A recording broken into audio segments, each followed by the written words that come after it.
Ahem. Call to order the Wednesday, September 3rd, special date, unusual time and date, meeting of the Plan Board. Mr. Chan, can you give us a roll call, please? Robert Ackerman. Here. Jamie Bell. Here. Tina Certain. Here. Nicholas Hill. Here. Robert Murmer. Absent. Joshua Ney. Here. Jason Sanchez. Here. And Stephanie Simon. Here. We have a quorum. Fantastic. That's half the battle these days. Do I have a motion to adopt the agenda as presented? So moved. Have a second? Second. All those in favor? Aye. Nobody opposes, and that passes unanimously. Do I have a motion to approve the minutes of last month's meeting? So moved. A second? Second. Okay. All those in favor? Aye. Aye. Passes unanimously. If anyone is here to speak on an issue that is not on the agenda tonight, this is the time for public comment for things that are not on the agenda. If you have a comment about something that is on the agenda, we ask that you please wait until we get to that item of business. Great, seeing none. Mr. Chan, I'll kick it over to you for our first bit of old business. 2025-570, the Dunbar Special Use Permit, LD 25-000039, a request for a special use permit to expand an existing restaurant use. I'll just remind the Plan Board that staff gave this presentation at the last City Plan Board meeting, but I'm happy to present again if you want. Does anybody need a refresher, or do we feel okay based off of? As requested in the email to the Plan Board member from city staff, I watched the meeting, so I feel confident. Anyone else? Just takes one, that's all. I'm fine with not having the presentation, having reviewed the presentation and reviewed the meeting last month, but if somebody else would like a refresher, I'm open to it. The applicant still has their presentation to give, and we did accept public comment and related items to this, so We can move forward with the applicant presentation then if nobody else wants city staff to re-present. and I'm here for questions, of course. Okay. Mr. Adelton. And with advice from our Sean McDermott from our attorney's office, I think it may be useful, and we may even have done that, but to say that with the competence and substantial evidence that was presented in the last meeting and the presentation that was reviewed and has been publicly available online is what the decision today is based off of. Correct. With that said, I think we're waiting on the applicant, right, to give the presentation now? So if the applicant would step forward and give their presentation. My name is Shelton Seraphin. Just wanting to give some information about the Dunbar Hotel. Opened in 1936, the Dunbar was opened by Jackson and Sophronia Dunbar, notably the only hotel in Gainesville from 1930s to the 1950s to serve African-American travelers during the Jim Crow era. Also, tying to the Chitlett Circuit, the Dunbar Hotel was a safe space for Black families, performers such as Duke Ellington, Ella Fitzgerald, B.B. King, Ray Charles, James Brown, who played in nearby clubs such as the Cotton Club. The Dunbar served for working families, educators, visitors, and a vibrant cultural hub. The Dunbar is more than just a structure. It's a living testament to Black entrepreneurship, community care, and just culture expression. Thank you. Thank you. Good evening. My name is Jessica Johnson, and I'm one of the owners of the Dunbar. Shelton did a good job at briefly discussing the history of the Dunbar. I want to talk about our concept and vision for the space. So we wanted to approach this project in 3 thoughtful phases, with our first phase being working on the exterior and outdoor area and accepting guests there on our patio. Phase 2 being moving into the interior, working on which is on our first floor, we have our bar, retail area, and dining room.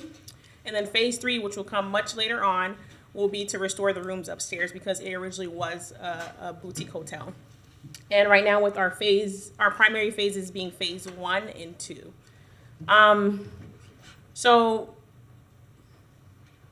Sorry. Just as we do at Germain's, our sister restaurant, we wanted our primary pillar for the Dunbar to be rooted in service. Every year we have our Friendsgiving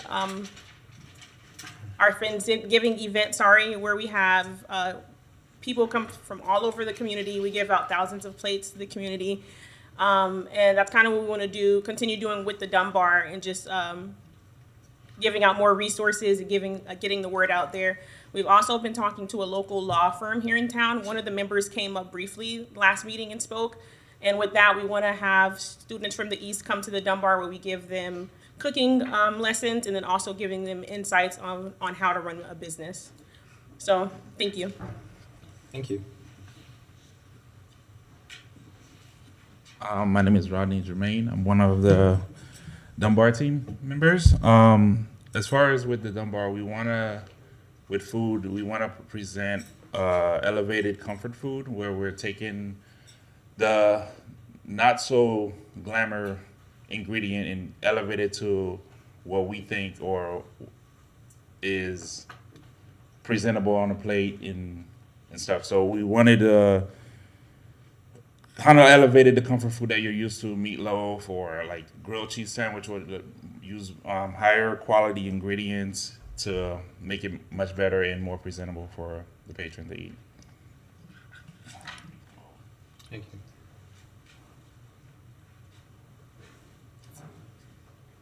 My name is Simon McClung from the Dunbar team, Director of Operations, Germain's, and the Dunbar. So finally, what we wanted to talk about is obviously one of the major concerns is the location of the Dunbar.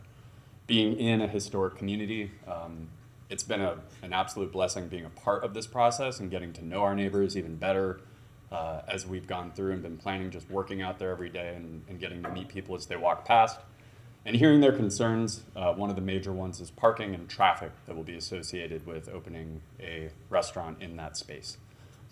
It has currently been unoccupied, and so there's a lot of concerns we've heard from the neighbors about what will happen when there are guests coming. So in order to mitigate that, we have formed partnerships and agreements with Afternoon, with Haven Hospice, Swamp Axe, and of course the Germain's area to try to direct folks.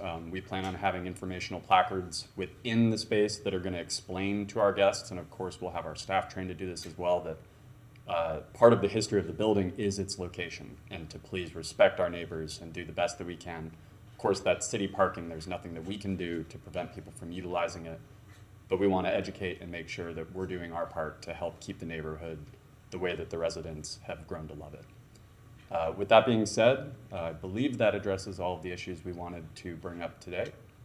So if there are any questions, please go ahead. Thank you for your time. Thank you. Any questions from the board for our applicant? All right, seeing none, we'll open it up to, I know we had public comment on the last meeting, but if anybody's here for this item in this meeting, you're welcome to come and speak. I believe we've got 3 minutes to address the board and the audience here.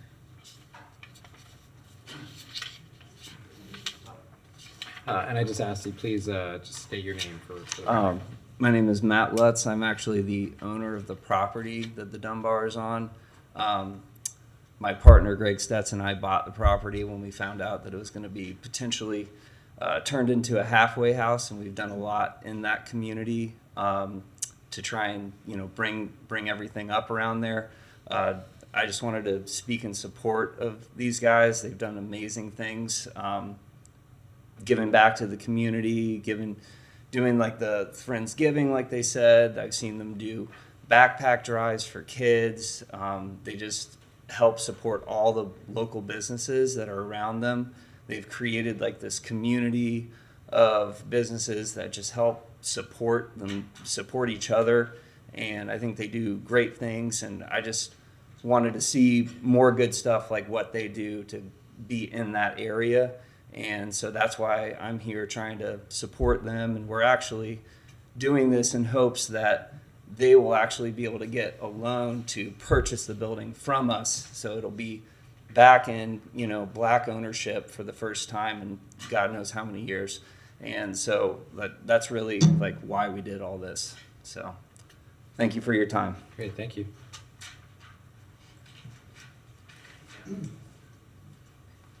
Hi, everybody. My name is Gabe. I am a local business owner as well as a taxpayer here in Gainesville. I just want to say thank you so much for your time, for hearing their presentation out. I'm speaking today in support of the Dunbar guys. I've had the absolute honor to know them since the start of their small business journey here in Gainesville. And they've shown nothing but integrity and love for the community and for the people that they get to work with every day.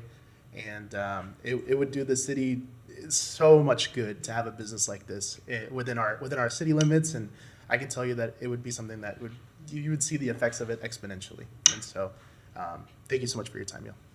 Thank you.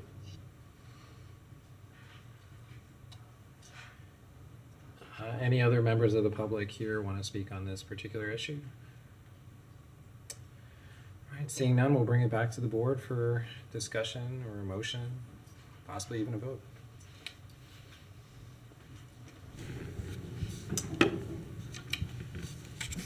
Is that you, Dr. Murray? Are you 9? Yeah. I'm thrown off by this because everybody's here. You're normally closer. Yeah. It's Dr. Burmer. Thank you, Mr. Chair. Can we get the staff recommendation on the screen, please? Because I did have one concern.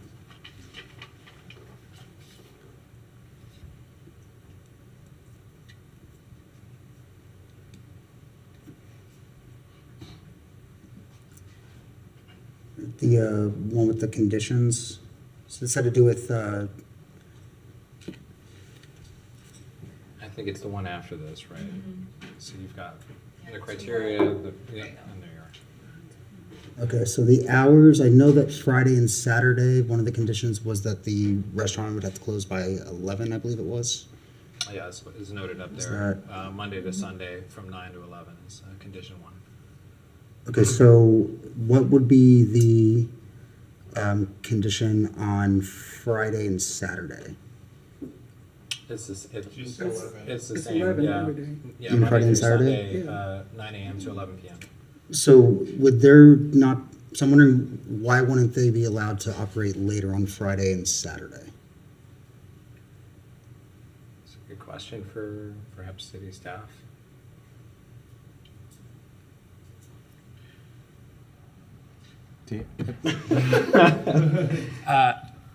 I think that is, under the purview of this board for special use permits. That's exactly what this board should be reviewing, considering in their approval of this. For staff, these are the conditions that we found that met both the intent of the code, but also addressed the concerns in the criteria. If there's something that the plan board sees in addition to this that may be beneficial, certainly based off of any neighborhood feedback or public comment to that effect, that is what the venue is for.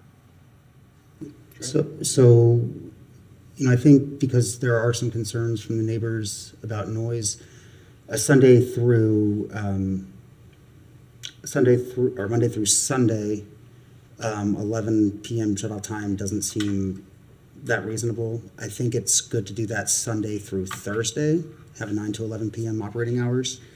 But for Friday and Saturday, since those are weekend days, I think that we should at least maybe allow them to stay to midnight, even if that's not their current plan. In the future, if they wanted to do that, get them that extra hour. I think that's a reasonable closing time on a Friday and Saturday.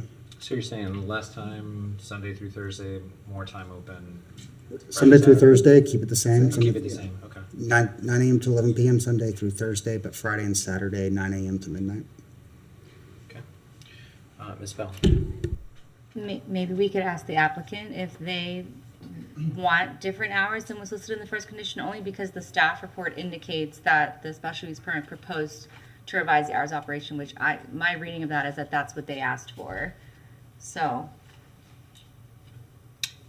Would you like to, would you like to ask him? Hi there, Jessica. I think we went with those hours just to get started, but we are still talking about certain hours, and we do want to be respectful of our neighbors, but it's good to hear that we probably could have a little more freedom. Let's say we have a special event, but that was just to get started, but I don't even think we're going to be, I don't want to say it, but open that late because, you know, people linger and stuff like that, and we do want to be respectful of our neighbors, but yeah. Thank you. And Mr. Chair, the only thing I would add is my only concern at the last meeting was the parking situation and thinking that the Germain's lot was maybe not sufficient, but it sounds like they've added other parking partnerships as well, which alleviates my primary concern. So unless there's other comment, I can make a motion. We've got one more here, at least. Mr. May. I see that deliveries are supposed to occur outside of peak hours and be off-site. Is that a problem for you guys to have that? Because me, I don't understand that condition necessarily. Because, I mean, Flatfish is in that neighborhood, and there's other businesses in the neighborhood that have deliveries, and I know that people have Amazon trucks arriving in their cars, and I mean, it doesn't seem like this would be that big of a deal to have it delivered to your business.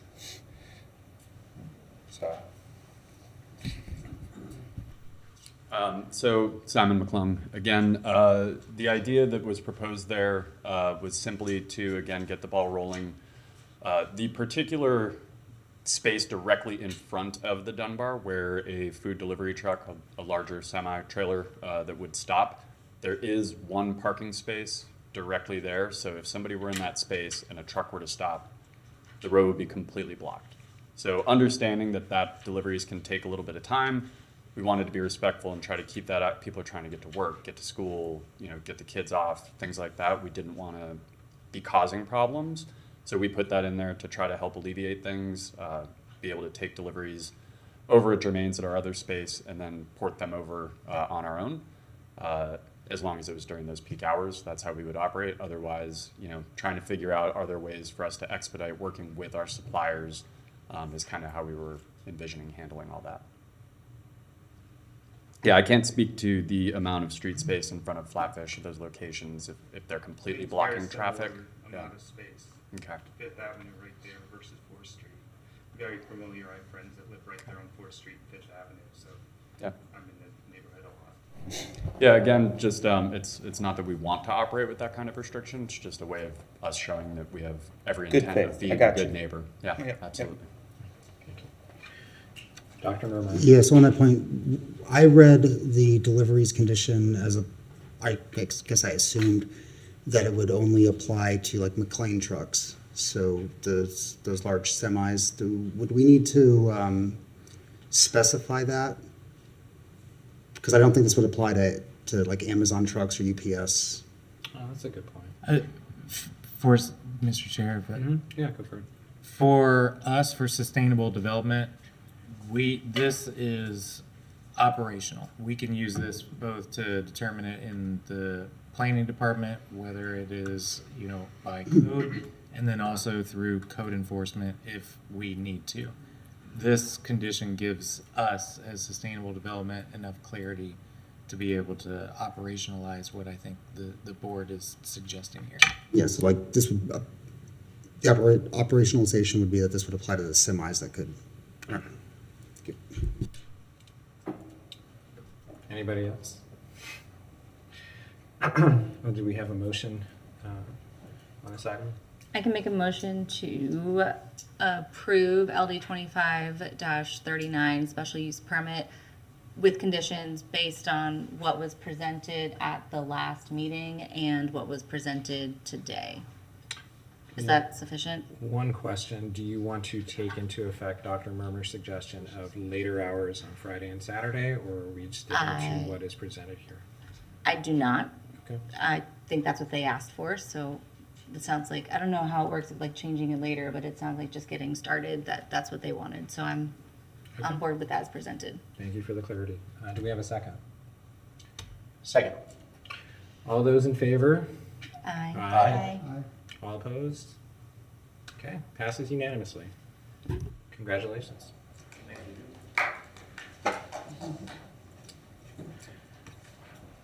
Mr. Chan, we got another bit of old business.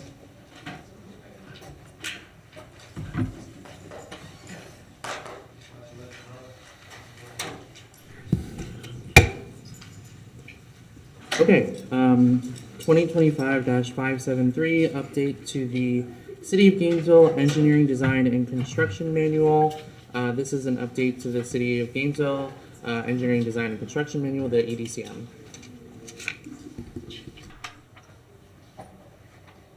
Good evening, everyone. Gail Morey, Interim Public Works Director, and I'm here with Dr. Chase Knight. And we're just going to review all of the changes over the Engineering Design and Construction Manual with you. So the purpose and applicability of the manual, and we usually call it the EDCM, so you'll hear me say that probably a lot. But it provides a detailed design guideline specification for the construction of physical improvements within the city. And so that's underneath 30-1.6 of our Land Development Code. And we kind of think of the manual or the EDCM as the how to build it. Not necessarily what you're building or where you're building it, but how do you build it, the actual detailed design. It's kind of the easiest way to kind of separate that from the code. The purpose and applicability, it complements the goals and objectives as identified underneath the comprehensive plan and all of the requirements underneath the Land Development Code. So some of the language actually does is somewhat duplicative. We tried to revise that a little bit in the 2022 revision. So just for the history, the 1998 design manual was the original manual, and it was set aside for subdivisions and site plans. 2013 was the basis of what we would consider the EDCM now. In 2015, they did a modification where you had to adopt by ordinance and expanded some of the design exceptions and variances. 2022 is when we did the really major revision, and we probably spent probably a good year and a half going through major revisions of the EDCM, and then also following up with a lot of workshops and public meetings to try to go through, because it was a major effort. A lot of the chapters got a major overhaul. Now for the 2025, this is just really an incorporation of the design memos that we've adopted over the last couple of years. That's the bulk of the changes. There's also some updates related to some industry standards and best practices. And then we had some minor editorial revisions here and there. And we're going to walk you through all of those. So in terms of the actual process, in April is when we proposed the update and sent out to the development community all of the actual updates for review. May 14th was a Teams meeting. We had quite a well-attended meeting, and that was with the development community. On May 21st, we had an in-person meeting, but we also did have a Teams link option included, so we did have another good attendance there. And then in June 15th, we updated the draft EDCM, the final version of it, and sent it out to the community for final review. And our plan was originally to hit, you'll see the July 24th Plan Review Board meeting. We were on it, but we got pushed back because of the no quorum. So here we are today. Thank you for letting us come back. So the first major revision that I'll kind of mention is 1.7. We just made a tweak to the title, but we also, it wasn't originally part of the plan, it wasn't part of the markups or the changes, proposed changes, but it got suggested to try to memorialize what we were doing in terms of when do we go through a more public process. Typically when we did a design memo, we would send it out and give 2 weeks review. If we got comments back, we would tweak and send it out for another couple of weeks.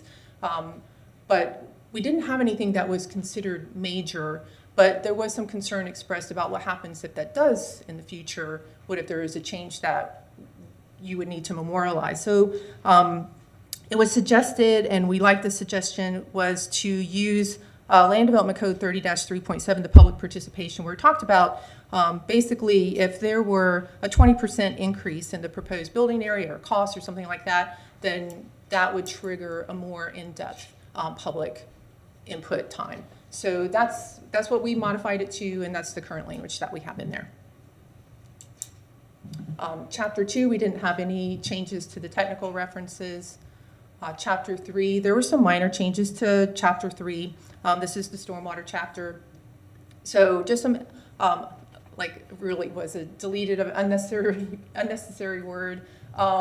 We revised ICPR to Stormwise. It's a model that is used commonly by all the engineers, and they just have a new name. And then we added a paragraph that incorporated some language from the EDCM Design Memo 2301 and 2401 pertaining to underground stormwater system material requirements. And that was basically looking at 100-year service life for the underground storage systems when they are built under a building. Because when you're looking at building a building that's going to be there for a long time, you also want the life of your stormwater system underneath it to also last a long time. We also had some changes to the floodplains and floodways. This is really just kind of starting to gear a little bit towards what FEMA terminology is versus what people use on a regular basis. A lot of us think of the 100-year flood as the 100-year flood. It happens once every 100 years, but that's not actually the case. So FEMA considers the percent chance. So 1% chance is the 1% chance that you would get a floodplain, that we consider the 100-year. When you think about the actual 100-year event, for us, we're thinking about, for 24-hour events, 11.04 inches. So that's how much rain comes down. It's a referral to the rainfall, not necessarily the actual percent chance. So will I flood? A lot of it depends on how wet is it, what time of year is it. There's a lot of other things that factor into whether or not you actually get a flood. We also changed the 10-year flood channel, same thing, 10% chance instead of just the 10-year. For section 3.8 under the stormwater conveyance, we just modified the language to more mimic what was in the DOT drainage manual. We were already accepting that criteria, but we wanted to just go ahead and make it a little bit more flexible for the design engineers. The other change in 3.8 that we made was we incorporated, it's just a subtle change, but we incorporated the polypropylene class 2 clarification. We had polypropylene in there. Class 2 is 100-year. Class 1 is a 50-year life. We want the 100-year life pipe in our infrastructure. And that's for the city public right-of-ways. And we also added a requirement for closing gaps between pipe ends. And this came up during one of the public meetings. It's happened twice, where we literally had like a head wall and a mitered end, like basically like right up together, instead of just having, you know, a drainage inlet where everything could be just one consolidated, because then it adds to the maintenance for whoever the maintenance entity is, whether it's private or public. And this is where we switch off. Thank you, Gail. Chase Knight, Supervising Engineer for Development Review and Capital Projects. So for Chapter 4, which is roadway design, under 4.3, we simply added a footnote to define the acronym ADT. That was already in the table, so that's average daily traffic. Under 4.6, we added the option for the city to specify the model or type of any signal equipment, and also direction for signals that are not within or adjacent to existing traffic signal systems. So that's essentially a wireless device that will enable connectivity where there's no existing physical connections with traffic signal systems. And also added a requirement for CCTVs to be installed at new signals or any signals that are being modified. Still under Chapter 4, under Section 4.8, this was actually incorporating one of our design memos since the last EDCM version, which allows a modified driveway apron design for certain single-family developments. So that detail is shown in Appendix B10 on this next slide here. So it essentially, for all other instances other than the ones allowed here, the FDOT standard concrete driveway is required, and this one modifies it a little bit, mainly on the size of the flares on the side for low-speed residential roadways.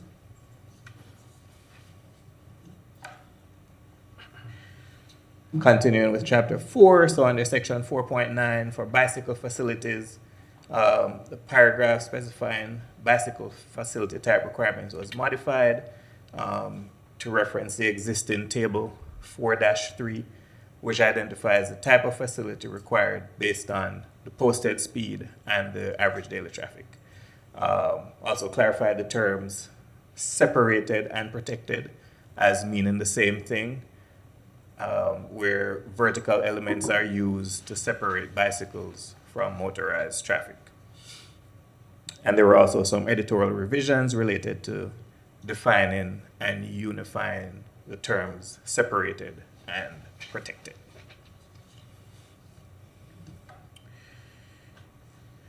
Still under Chapter 4, Section 4.11, pedestrian crosses. So we added the sentence regarding selection of beacon and signal device model/type by the city engineer.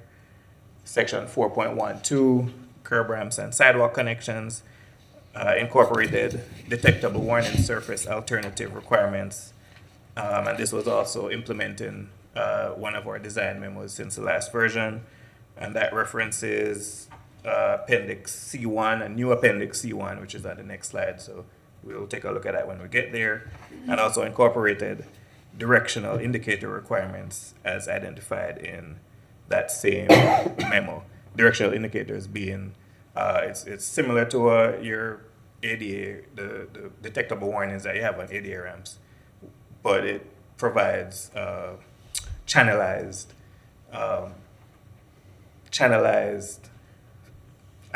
surface that helps those that are visually impaired to know which direction to go, if it's especially separating pedestrian areas from bicycle areas.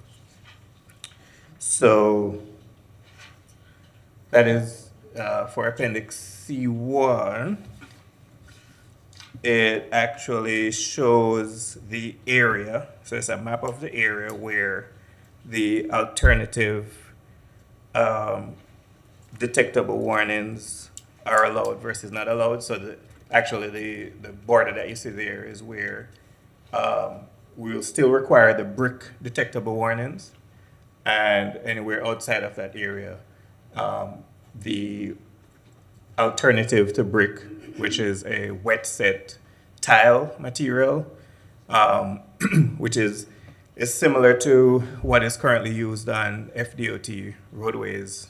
You'll see those types of ADA mats is what they're called, but we're using a more durable version of that, which is a solid, rigid tile that's actually set in the concrete. So we expect it to be more durable than the mats.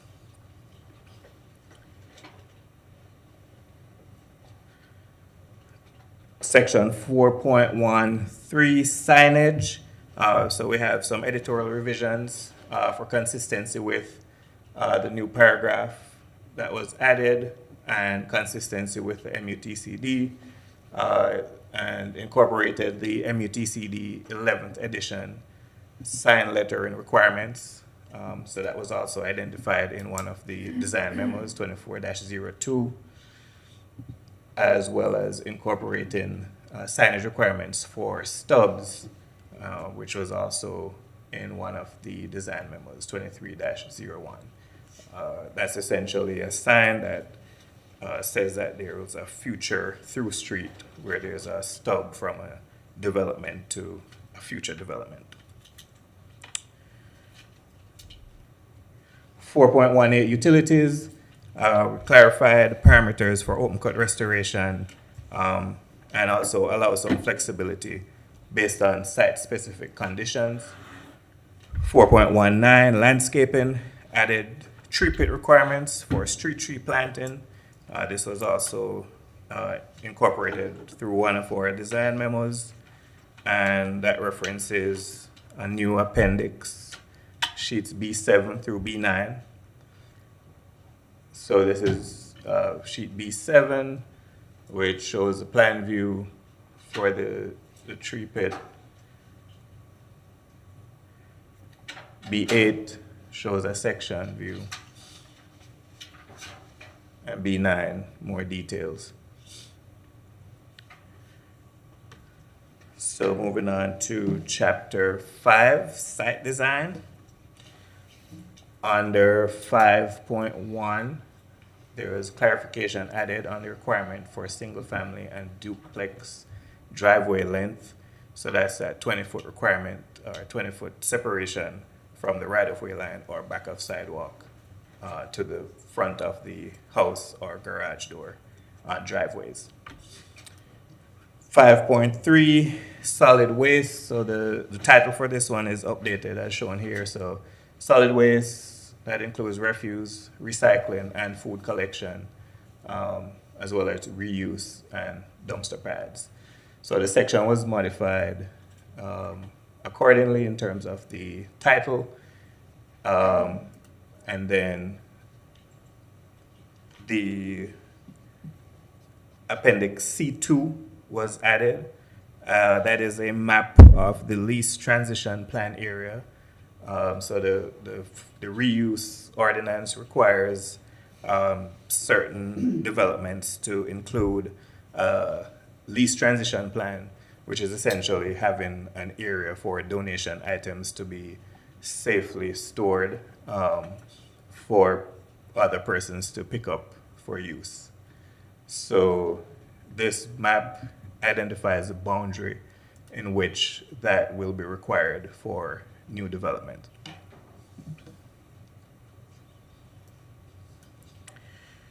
Section 5.5, public right-of-way and maintenance. That was updated to reflect items prohibited in the right-of-way, including steps and stoops.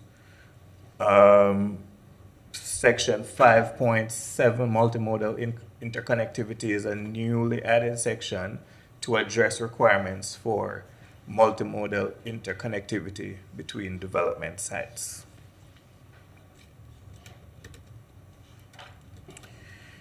Chapter 6, traffic study guidelines. Section 6.1, study thresholds. So under 6.11, there's an updated timeline for the city's communication of scope for additional analyses or studies that may be required with the development application. 6.3, required information. Under 6.33, the TMPA district information was removed from the supporting documentation requirements. Chapter 7, submittal requirements. This was just editorial, so under 7.15, there was an erroneous quotation mark under 3B. Chapter 8, construction. So section 8.4, stormwater. Under 8.43, there is a sentence added regarding failure to add a specified note doesn't alleviate the contractor from meeting the requirements. So if they didn't put that note that we require on the plans, it doesn't mean that it doesn't have to be adhered to. 8.7 through 8.9, we updated the references to the local agency specification. That's the FDOT lab specs. 8.11, signs and markings. Those were just editorial revisions on updating the language. And that is it for our presentation. Thank you for your time, and we're here for any questions. Thank you. We'll bring it back to the board for some questions. I see Mr. Ackerman. Yes, please.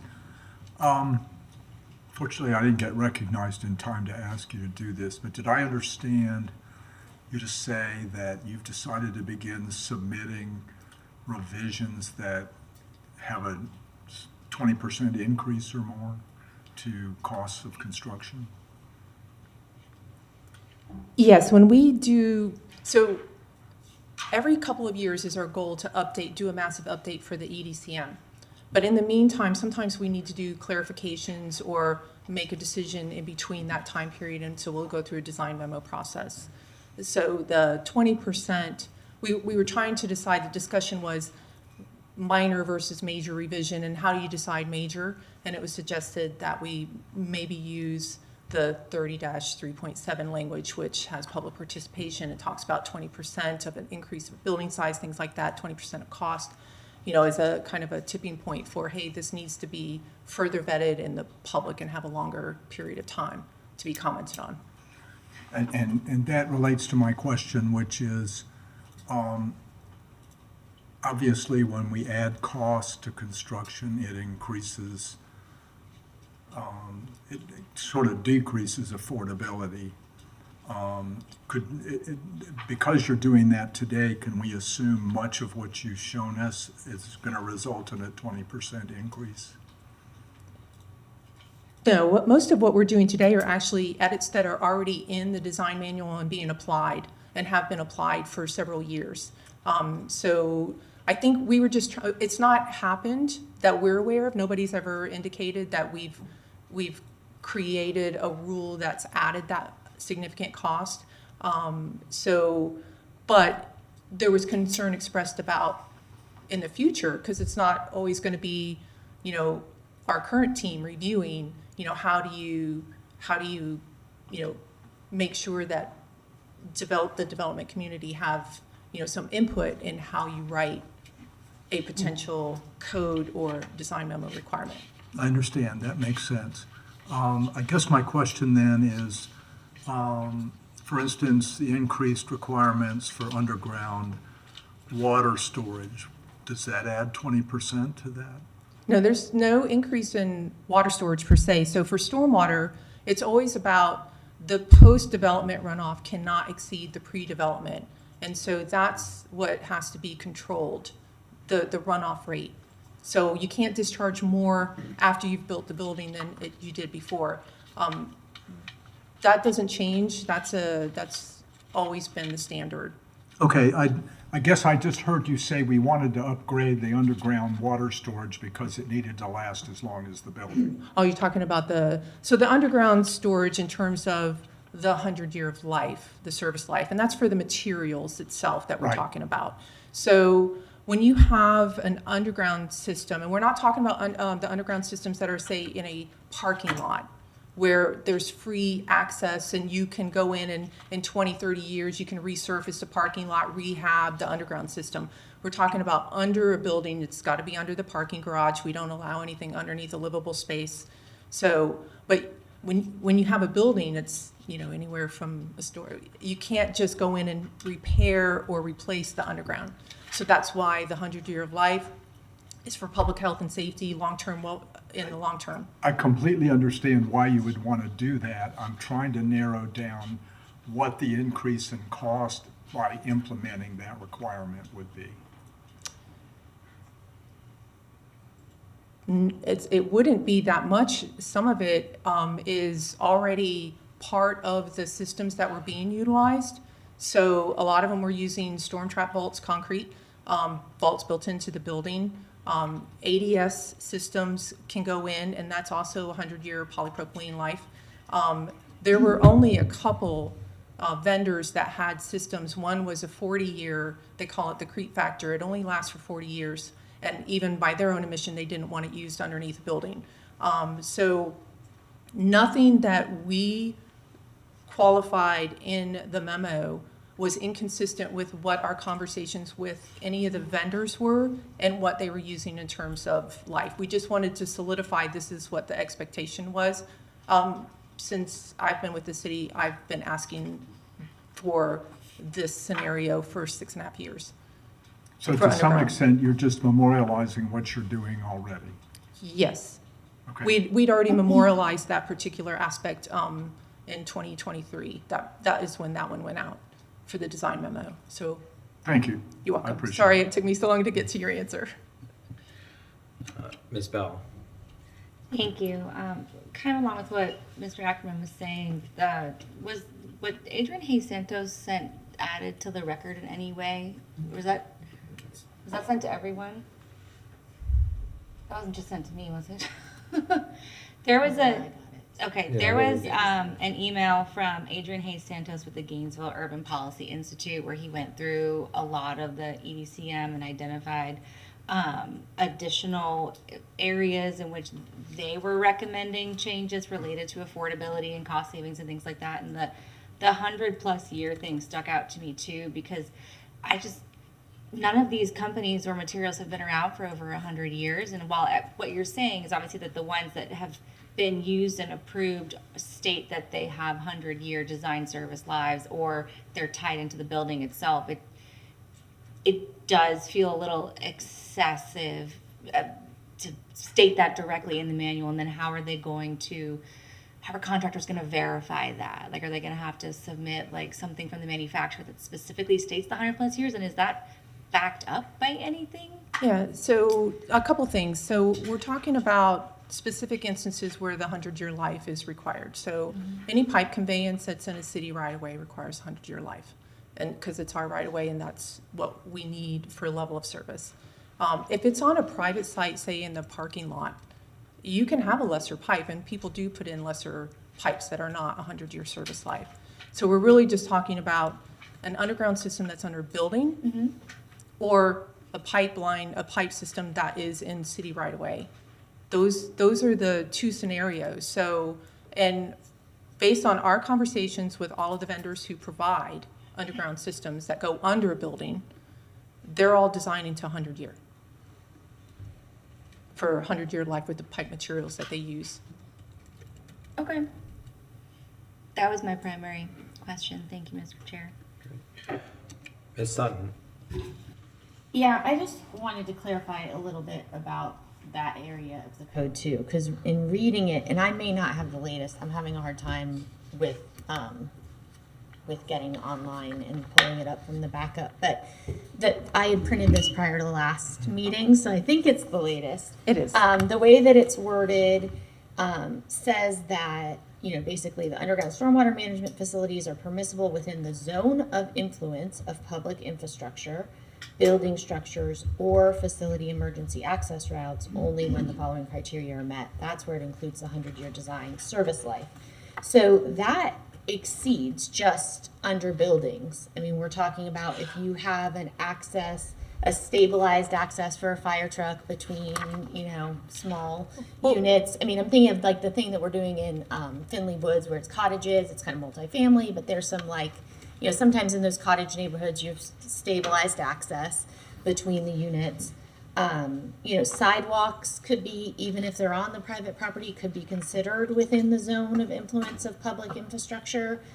I think it's a reasonable ask under a building, but the way this is worded is more broad than that. So could you just clarify a little bit on that? Yeah, sure. So we're primarily talking about, of course, under the building. Everybody understands that part. And so within the zone of influence of the building itself, we're talking about if there is, say, some of the buildings are tight spaces, right? Some of these site plans are pretty tight. And sometimes when the underground system goes in, it's coming pretty close to the front of the building. We want to make sure that should there be failure, that there's still some way of emergency vehicle being able to gain access, or people being able to ingress and egress out. So that's it. We're really talking within proximity of the building and the zone of influence. That would be largely determined also by the structural engineer. And we do ask some of those questions when we see something too close. Hey, is this within the zone of influence of the building where it would cause the building to fail, or if it failed, or is there good access? And we've not really had any issues with reconciling that. So I'm going to give an example project, and you can tell me if you think it applies. Okay. So the Hyatt building downtown was built. It has some underground stormwater under some of the sidewalks. Obviously, it's a super tight site, super tight, right? Like, I would argue, based on this definition, where we have underground stormwater is probably defined as within the zone of influence of both the public infrastructure, the street, and the building. But that project and projects like that can't happen downtown without underground stormwater. Like, they just can't. And so that's an example of a project where I'm worried about this. And I'm worried about, Lot 10 kind of seems like it's falling apart. No big surprise. It always seems to fall apart. But there are other potential projects like this in like really urban places where it's great that Hyatt building was able to be designed to fill the whole block, right? We don't want to leave an open space in our downtown fabric for a stormwater system because we can't put anything over it. So on a site like the Hyatt, is there a place that you think this doesn't apply? Because I think that was permitted, and I think it was storm trap before the rule. It did. Yes, so I'm going to use that as an example. Tell me what would happen with the Hyatt if this was in place. If it came in now, it did come in before the rule, and so, or before we had a change, and so we reviewed it under the criteria it originally applied in. One of the advantages with the Hyatt Place is it was also had water quality credits already purchased. So the amount of stormwater that it needed to retain was fairly minimal. And the one that's in the sidewalk is also mostly detention. And so it comes in and goes out. It's a move through. Oh, sorry. So it could be a lot worse if you didn't have the credits. To answer your question directly, Brian Singleton, Special Advisor for Infrastructure. The construction of the Hyatt would not have been impacted with this, with this rule. And in fact, those systems failed within a couple months of them being installed. And it's one of the concerns we have with systems that don't last the required amount of time.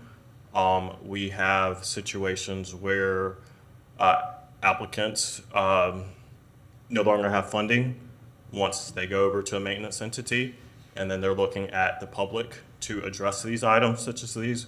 We can't have emergency accesses falling in. We can't have buildings falling down. So that's why we have the requirement of a 100-year design life for instances where they're in the structural influence of a building or a parking garage or any other public facility or emergency access to these facilities. But I guess that zone of influence, I'm wondering how that's defined. Is it defined based on the height of the building? Is it defined based on the the type of foundation? Is it how is that defined? Foundation design and geotech and how that's all laid out. It's not problematic to get a 100-year design life system in these tight spaces. That's what the systems are designed for. It's designed for these tight spaces. There are certain materials, certain systems that should not go in these areas. The manufacturer in that particular case that you're referencing actually recommends they do not go in that place if you talk to their EOR. But it was installed in that particular instance. And like I said, it's already been a problem. The sidewalk was caving in within 2 months of it going in.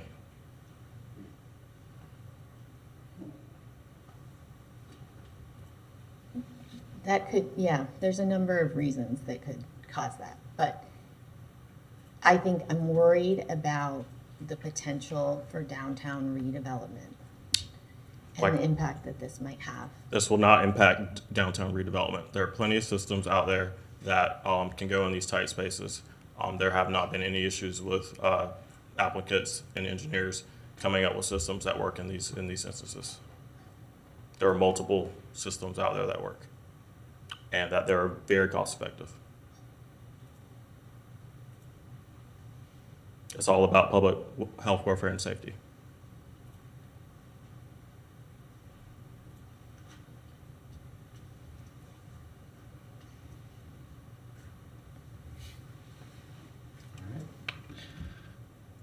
Mr. Day. Should I let the plumbing stuff talk? I want to talk about the bikes. Oh, yeah. I mean, I didn't know if you guys were done. It seemed like there was a break in the action. Yeah. I really don't. I feel like the city, talks about Vision Zero and talks about all these things, but we're not codifying that in this. There's a lot of this stuff is not about safety.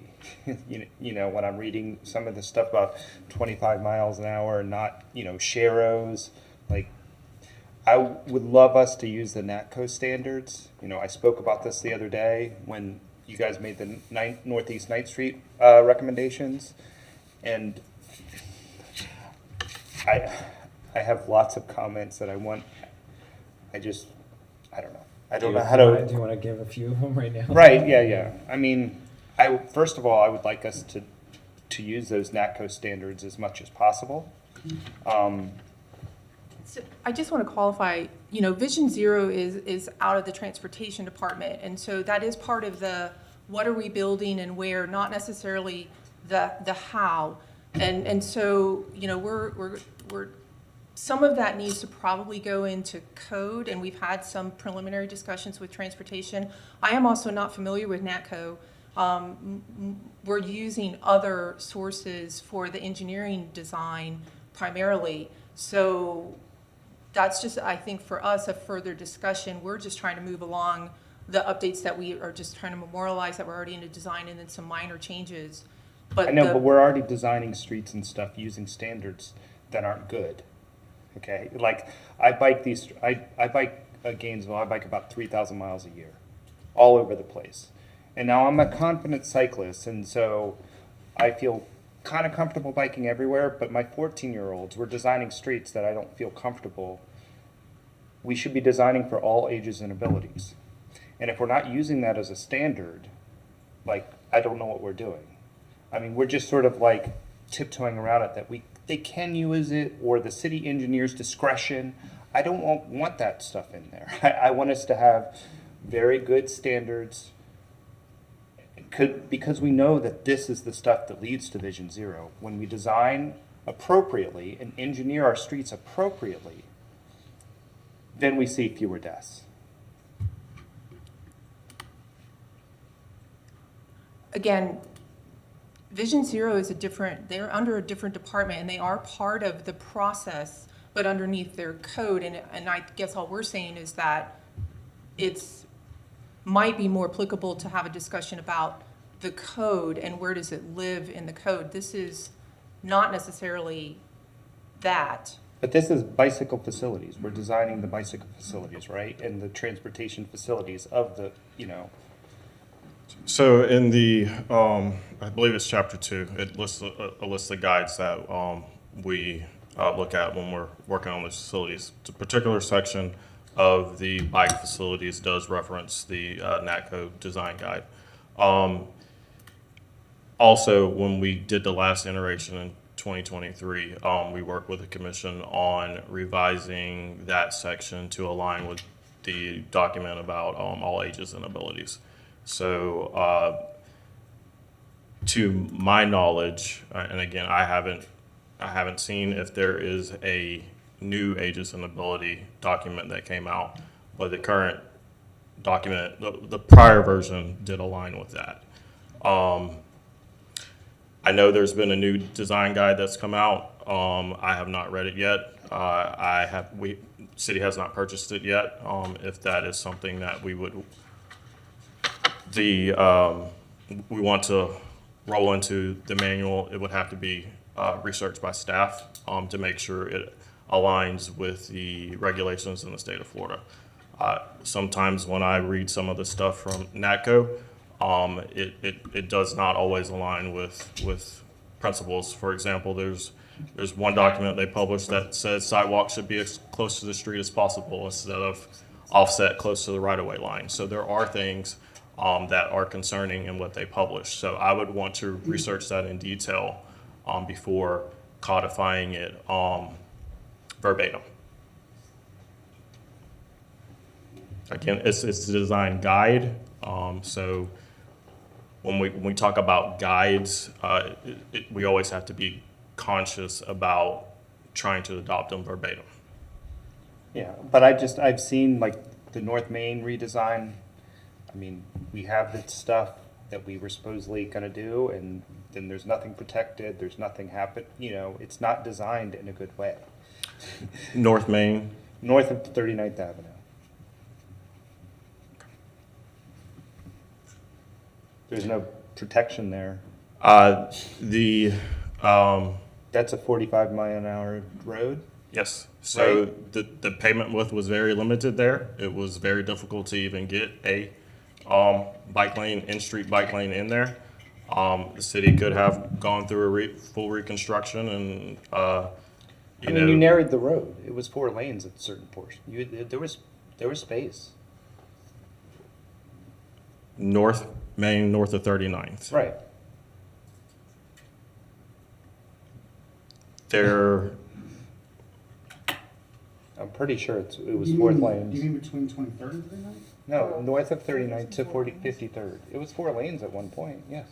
It was never 4 lanes. It was a 3-lane. Where it was It was a 3 3-lane lanes. cross section where we could eliminate the center turn lane. We did add the buffered bike lane, a significant buffer in there. But there, without moving the curb and exponentially, you know, increasing the cost of that project, we fit what we could in there between the curb lines. All right, I'm done.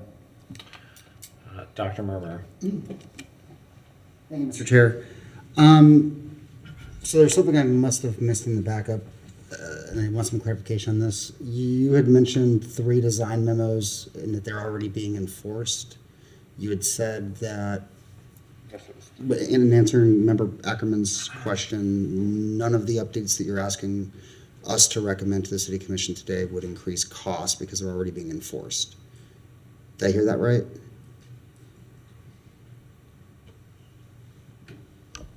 Yes, for the most part, all of the design memos were clarifications and then confirmations of things that we were already requiring.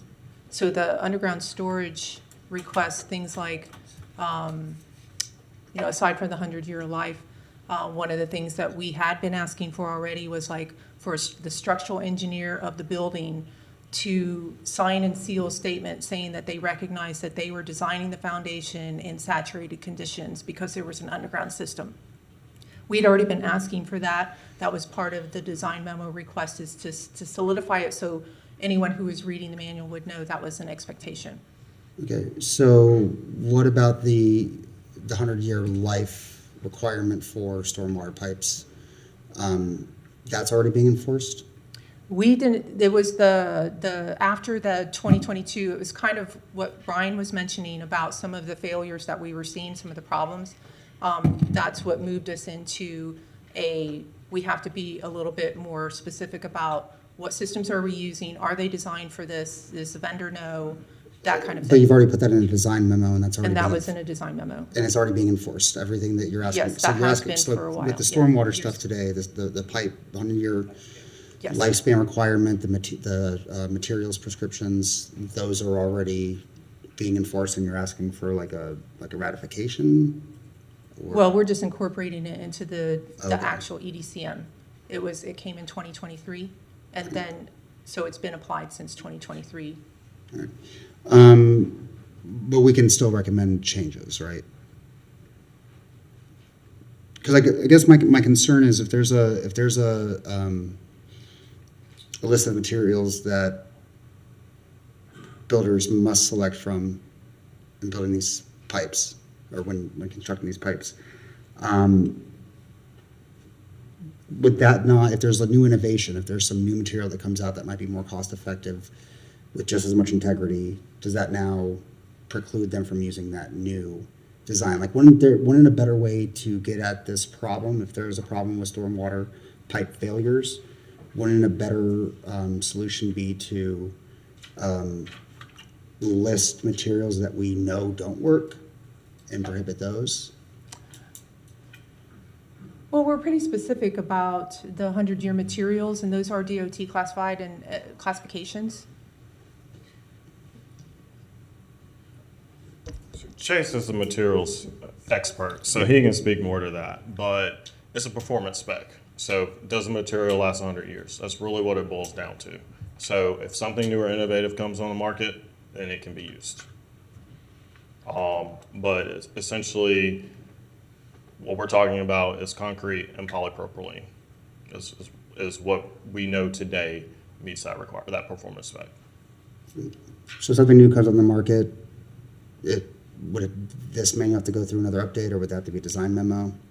No, so that's what Brian mentioned. So it's a performance spec. So if something new comes up, if something innovative comes up, as long as it meets this criteria, then it would be usable. Yep.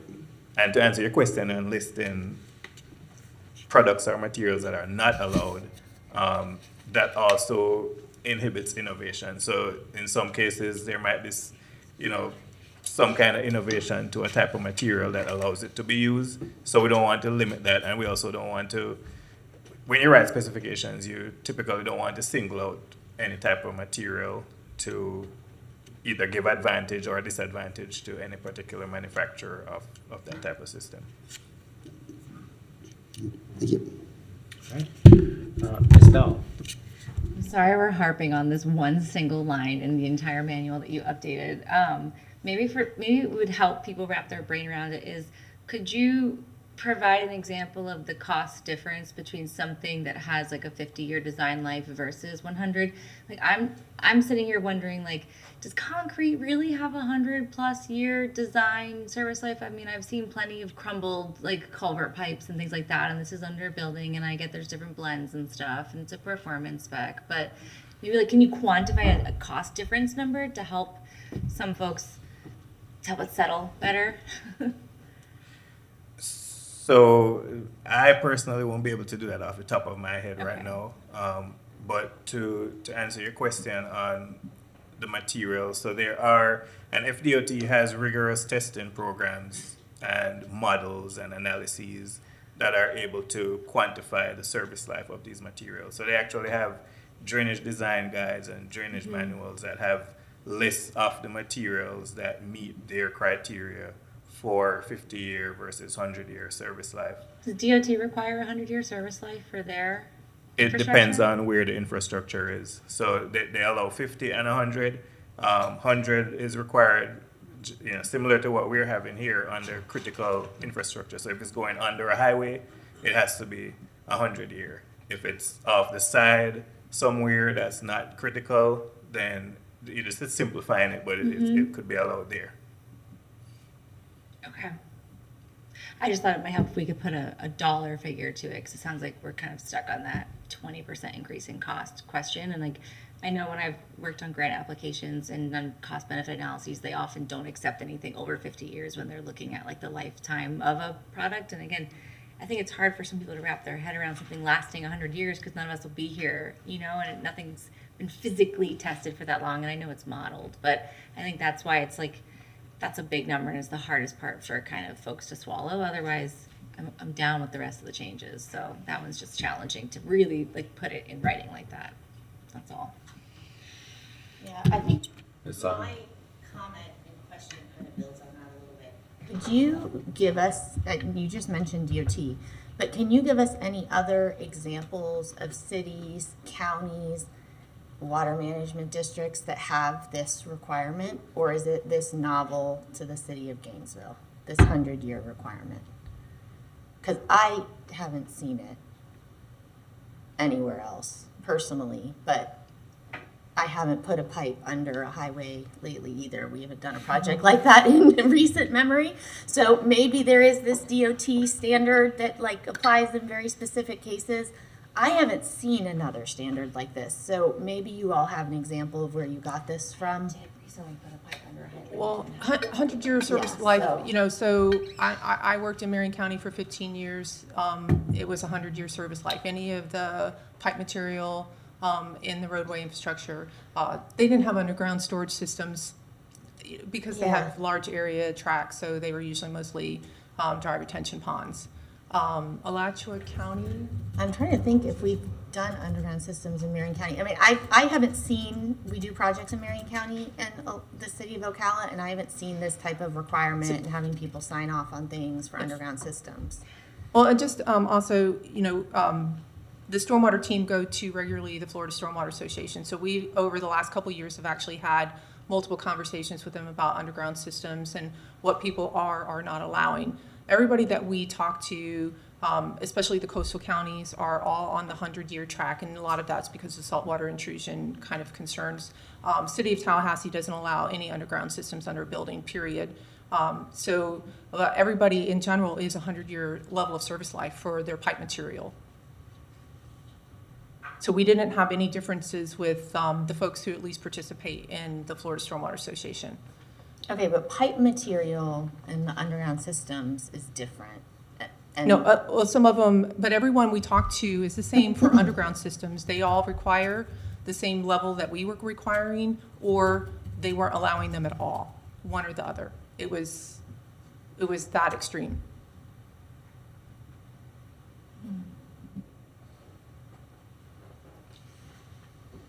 Any other questions, comments from the board? Dr. Murmur?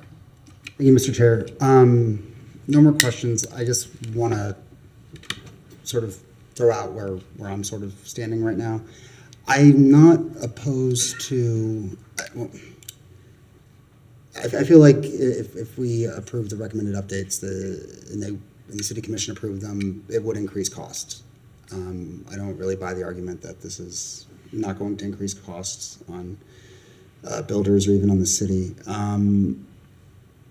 That being said, I don't necessarily disagree in principle with these updates. I understand the 100-year lifespan requirement. I think it's well-intentioned. I'm just not sure this is the right time.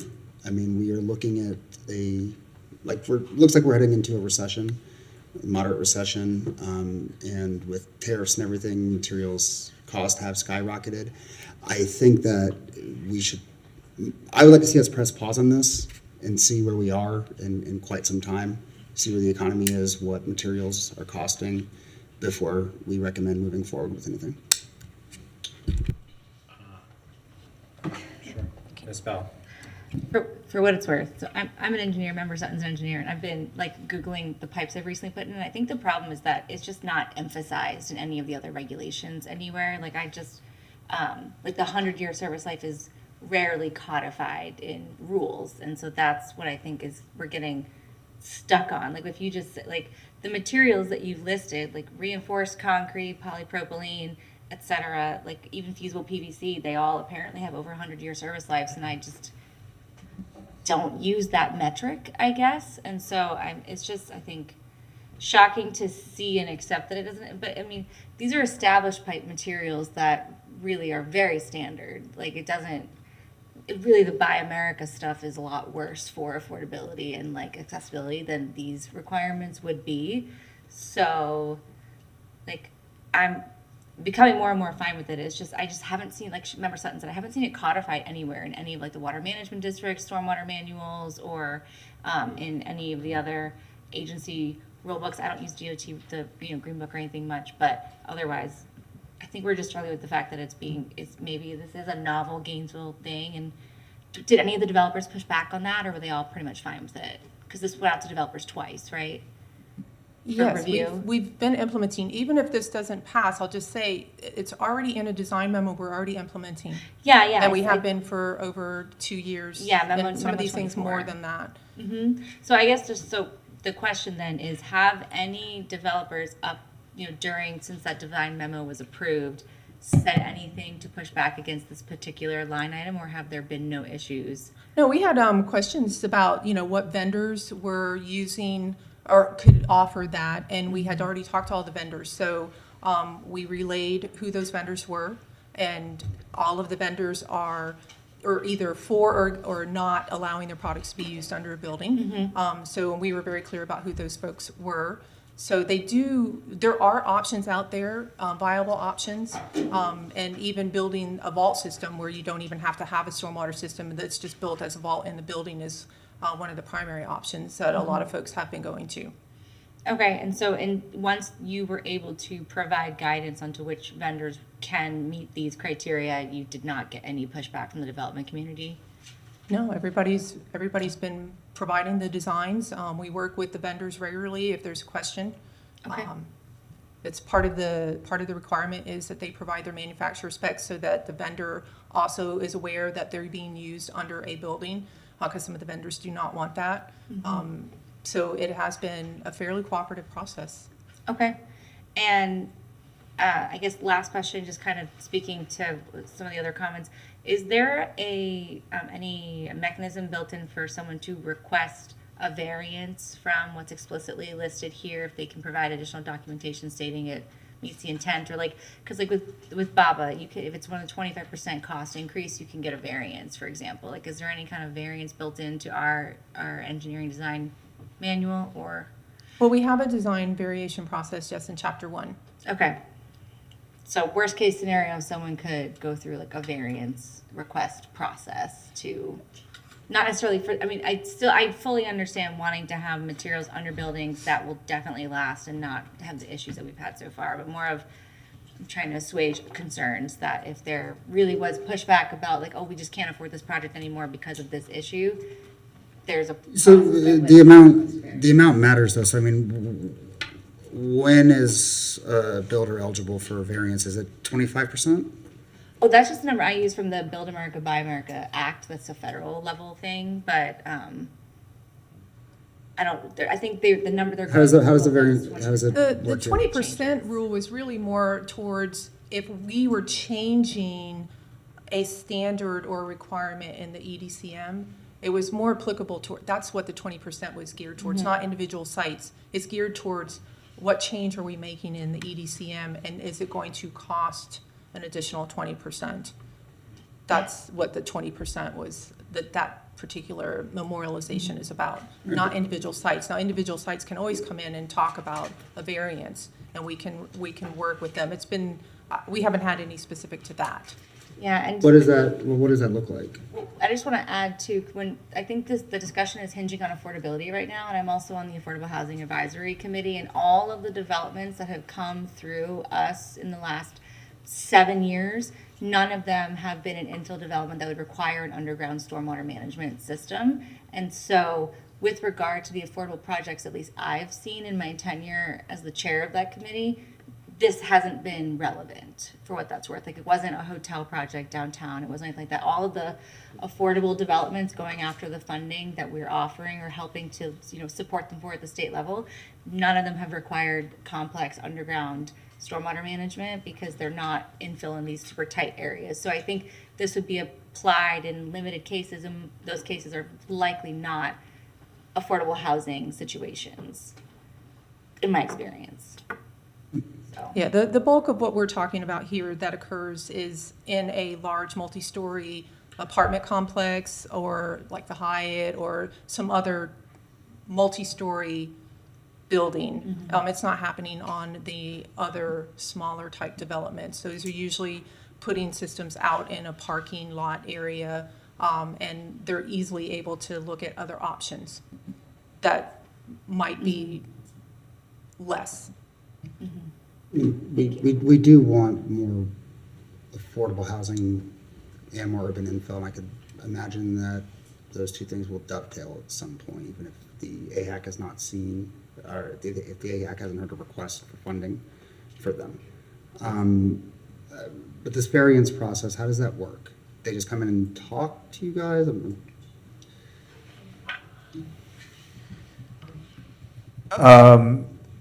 Could you repeat the question?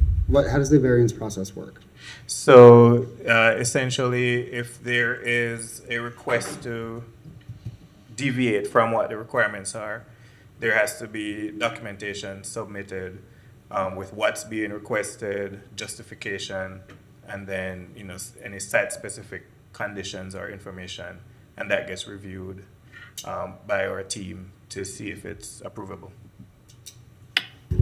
So it's entirely at your team's discretion? Yes. Okay. Great. Are there any other questions or comments from the board? If not, we haven't hit public comment yet. Perhaps there's a member of the public who would like to speak on what is admittedly a very wonky issue. And apparently there is.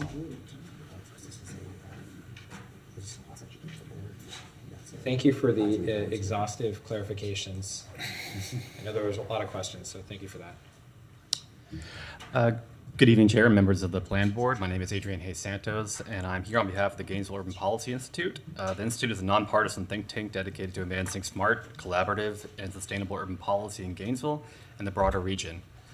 Our mission is to bridge research, advocacy, and community engagement to shape policies that make Gainesville more affordable, safe, and resilient. Tonight I'm here to speak in support of the amendments to draft of the 2025 Engineering Design and Construction Manual.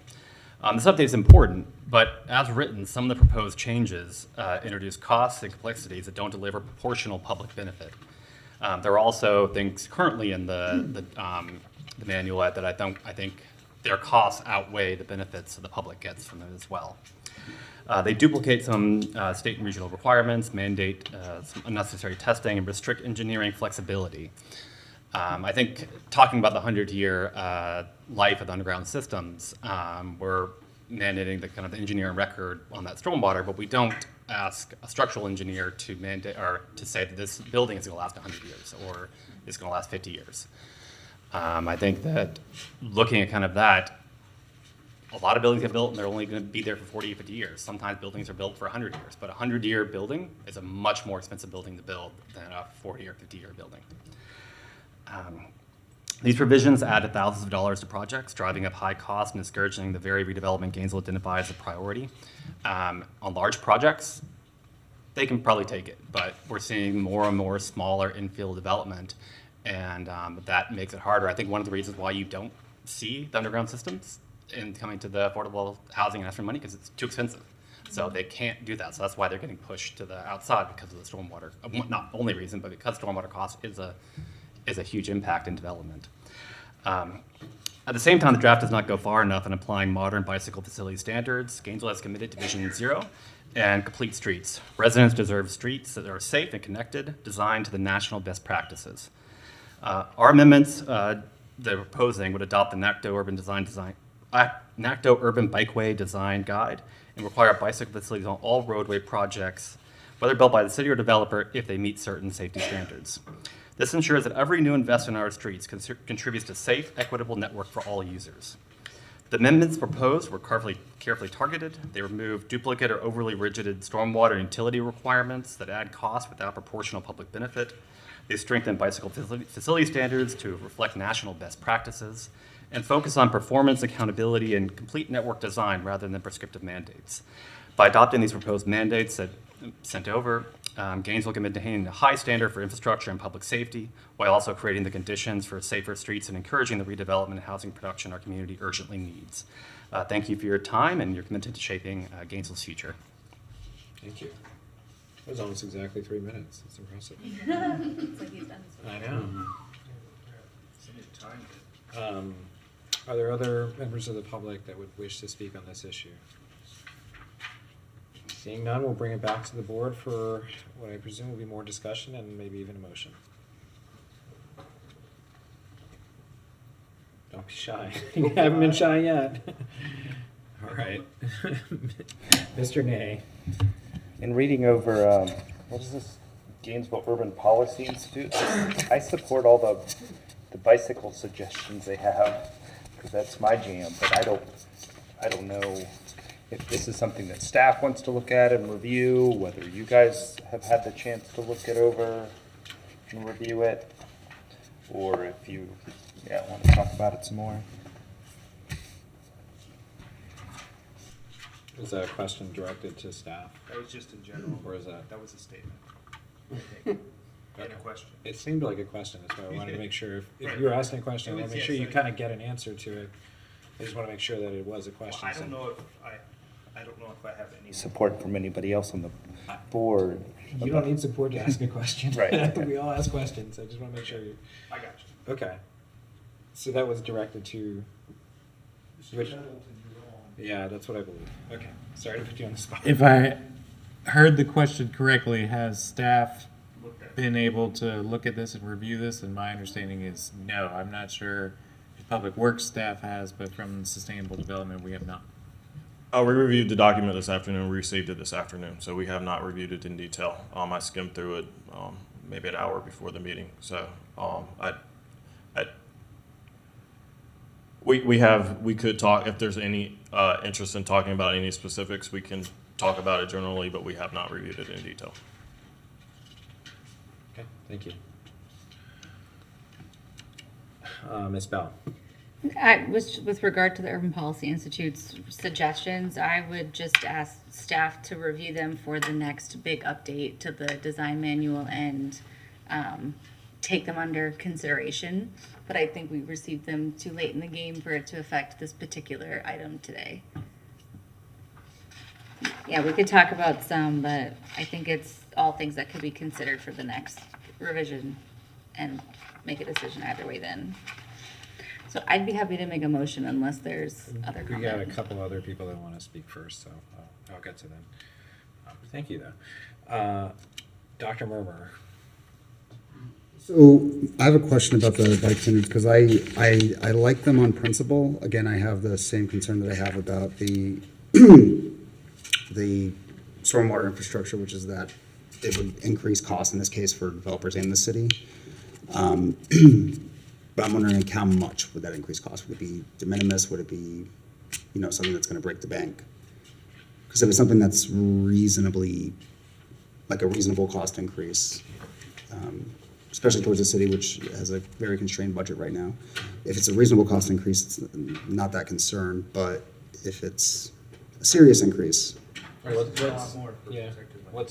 would you consider reasonable? Last week, Yeah, you gave a presentation to the commission on the cost of bike infrastructure. As you go from conventional to buffer to separated to protected, the costs increase substantially. Also, the maintenance cost of it as well. In the right context, in the right locations, the city's regulations, we implement those things. But implementing something on a blanket basis is concerning because of cost and then the cost to maintain. We just don't have those resources. But in the right context, in accordance with our Visit Zero principles, we do implement them. Again, like I said on the NATCO guide, I haven't had an opportunity to review it yet. I don't know what all it says. I have read NATCO stuff that, like I said, regarding the locations of a sidewalk that doesn't align with what we want to do as far as implementing our infrastructure. So we will take the time to review the manual that came out earlier this year, but we haven't had an opportunity to do that yet. Thank you. Ms. Janae.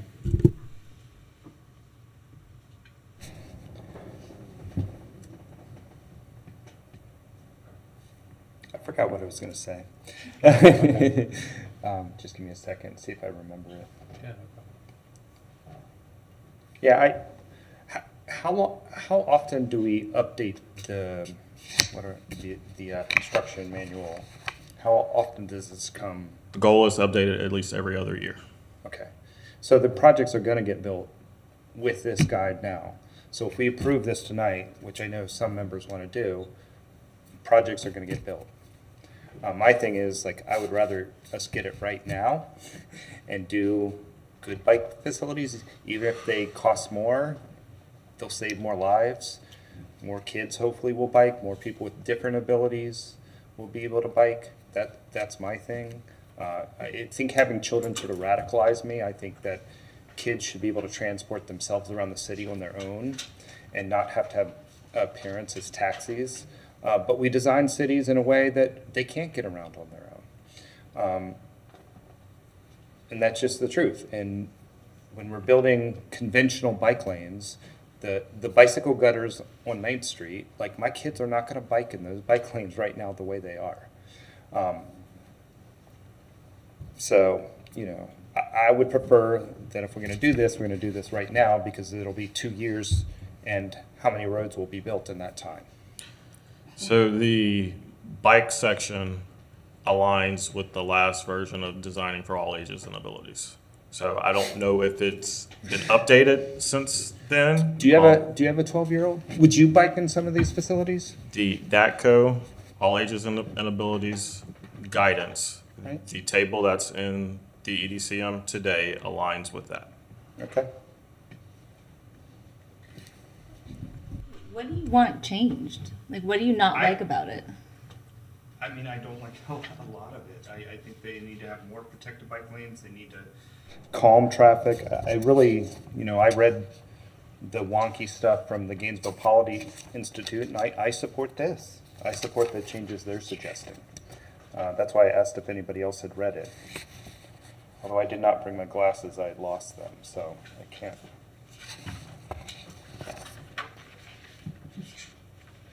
I just know, and I'm sorry about North Main Street, it was 3 lanes. I know that we're designing streets, I mean, we're putting on streets now not meeting those the standards that I would like to see.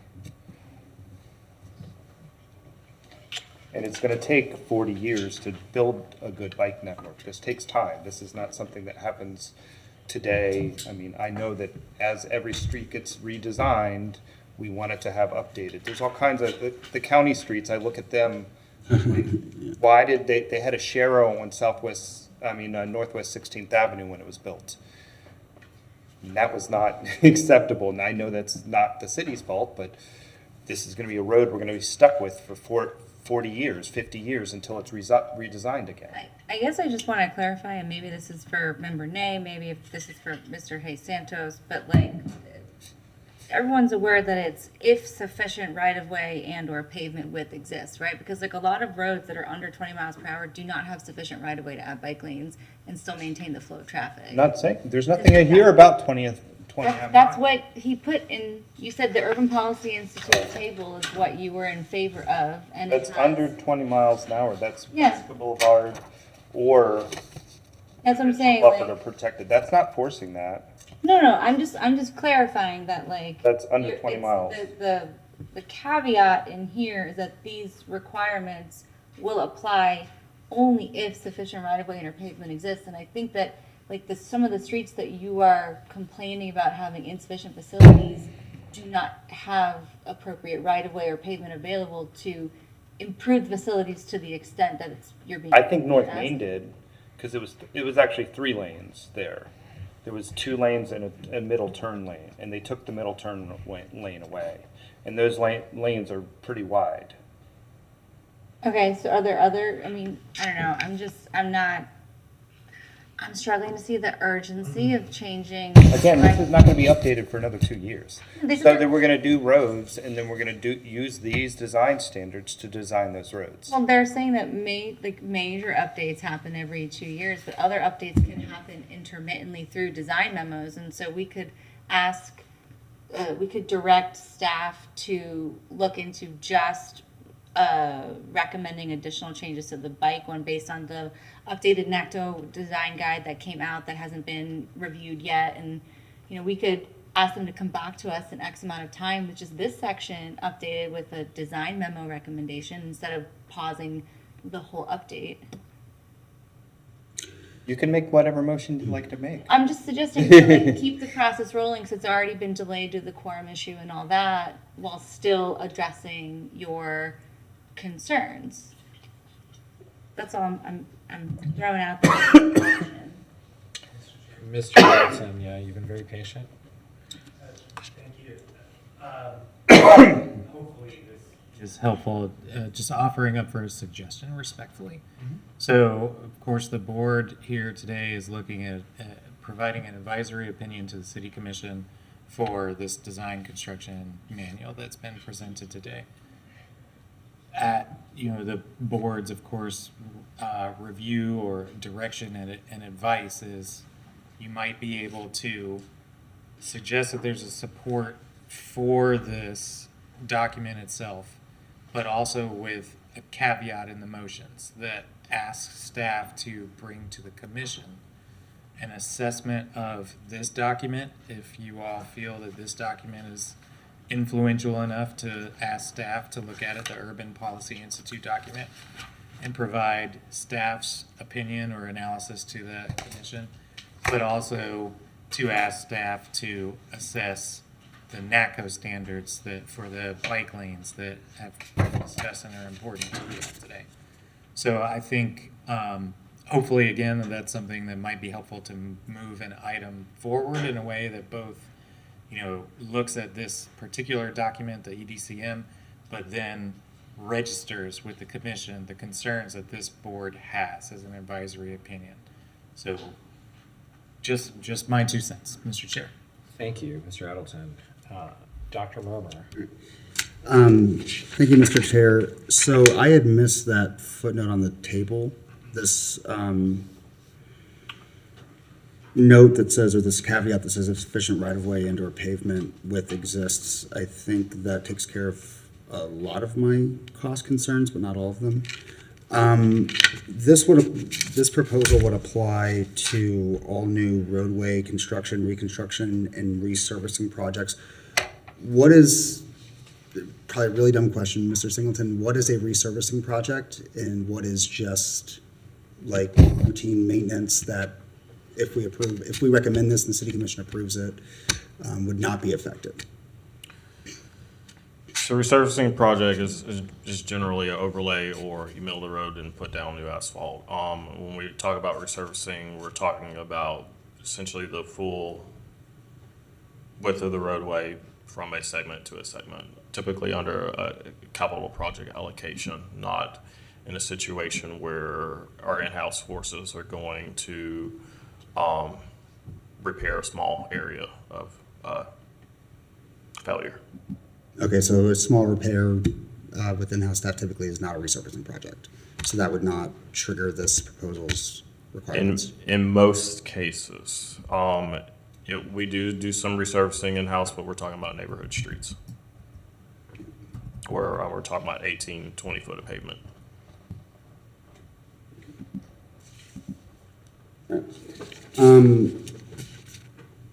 So in that case, I think, Member Nay, you've convinced me. I'm in support of this. The NACTO standards are like my only remaining hang-up. Only because I haven't read it, so I'm not comfortable providing advice that standards be followed that I have no familiarity with. So on page 8, that very last sentence, that would leave in this second text change, which specifies dedicated in-street facilities are required on all roadways to have, oh wait, there's another, yeah. So like the reference to NACTO is fine, but just this broader one that says all new designs need to, very strictly follow these standards with no flexibility. That's my main hang up. I think we're going to have quite a motion. I wonder who's going to try and put it together in such a way. It does seem like there's not agreement on the bicycle safety part. Maybe there's enough votes on the rest of it, but I am just one man. One board member who happens to have a gavel, not much more. So You got Nick? Mr. Hill. Heavy sigh. So I actually have a question for the engineering staff. That'd be great.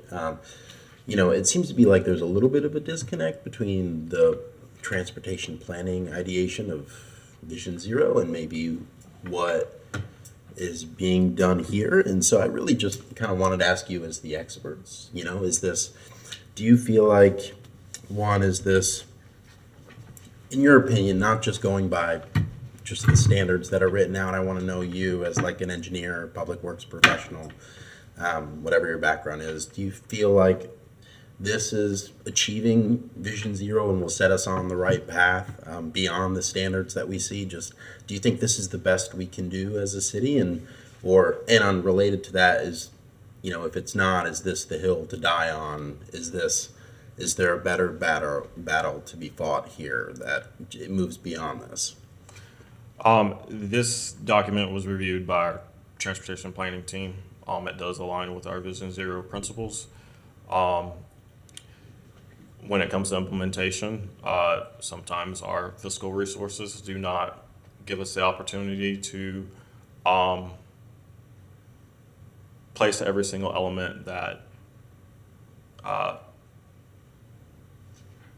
would be ideal. We could do a lot of things if we had unlimited resources, but that's why we're very conscious of using the right treatments in the appropriate context. We can't afford to place everything everywhere. We can't afford to maintain that kind of infrastructure everywhere.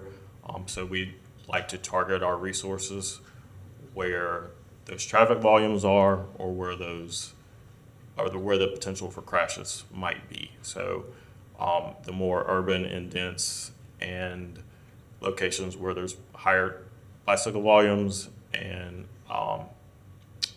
higher vehicle volumes, we like to implement those measures. We have a high injury network that where we looked at all the crashes across the entire network. Those are those areas that we target those kind of treatments. And then as we get into the less urbanized areas where there's less vulnerable road users, when the context is correct, we don't implement all of the devices because we might not have the space to do so. Gotcha. So it seems like you feel like, as just a professional, this is the best balance we can achieve between fiscal realities, spacing constraints, and what we're trying to do with Vision Zero? Correct. Now, like I said, I still need to buy the NATCO design guide. It's not a publicly accessible document. We need to purchase it. We need to review it and to see if there's any gaps we're missing. I can't say at this point in time that we are or we aren't. But like I said, when it comes to the bike facilities, it was prepared in accordance with that NATCO, that prior NATCO document. Mr. Ackerman. Mr. Chair, I'd like to make a motion to at least try to move us in some direction towards a resolution of this. Sure thing. I would move that we approve, and I'd like to point out that only 2 of us are engineers here.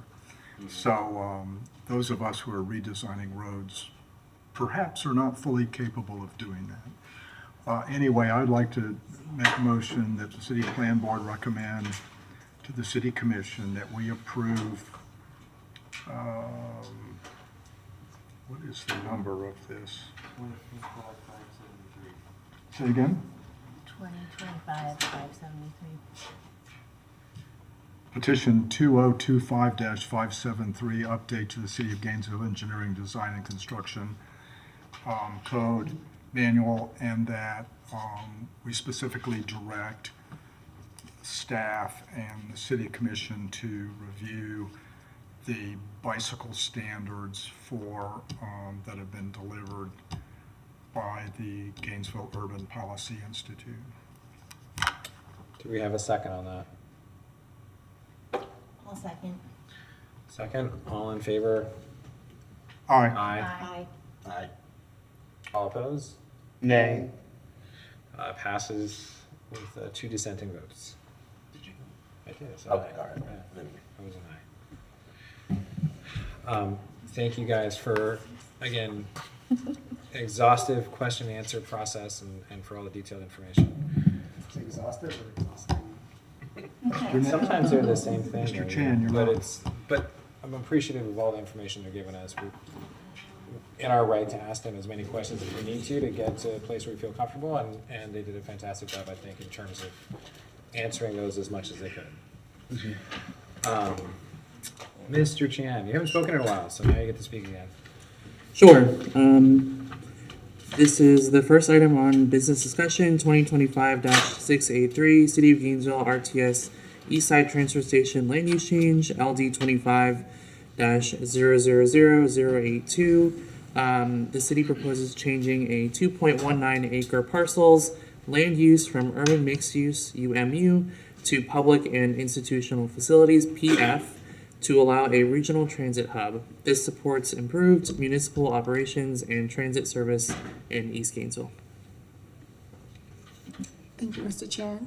Good evening, Chair and members of the City Plan Board. My name is Vanetta Lewis, and I am a planner with the City of Gainesville. Tonight's item is the City Initiative Land Use Amendment for Parcel 11299-003-000, related to the proposed RTS Eastside Transfer Station. The amendment aims to apply uniform future land use designation to the entire parcel.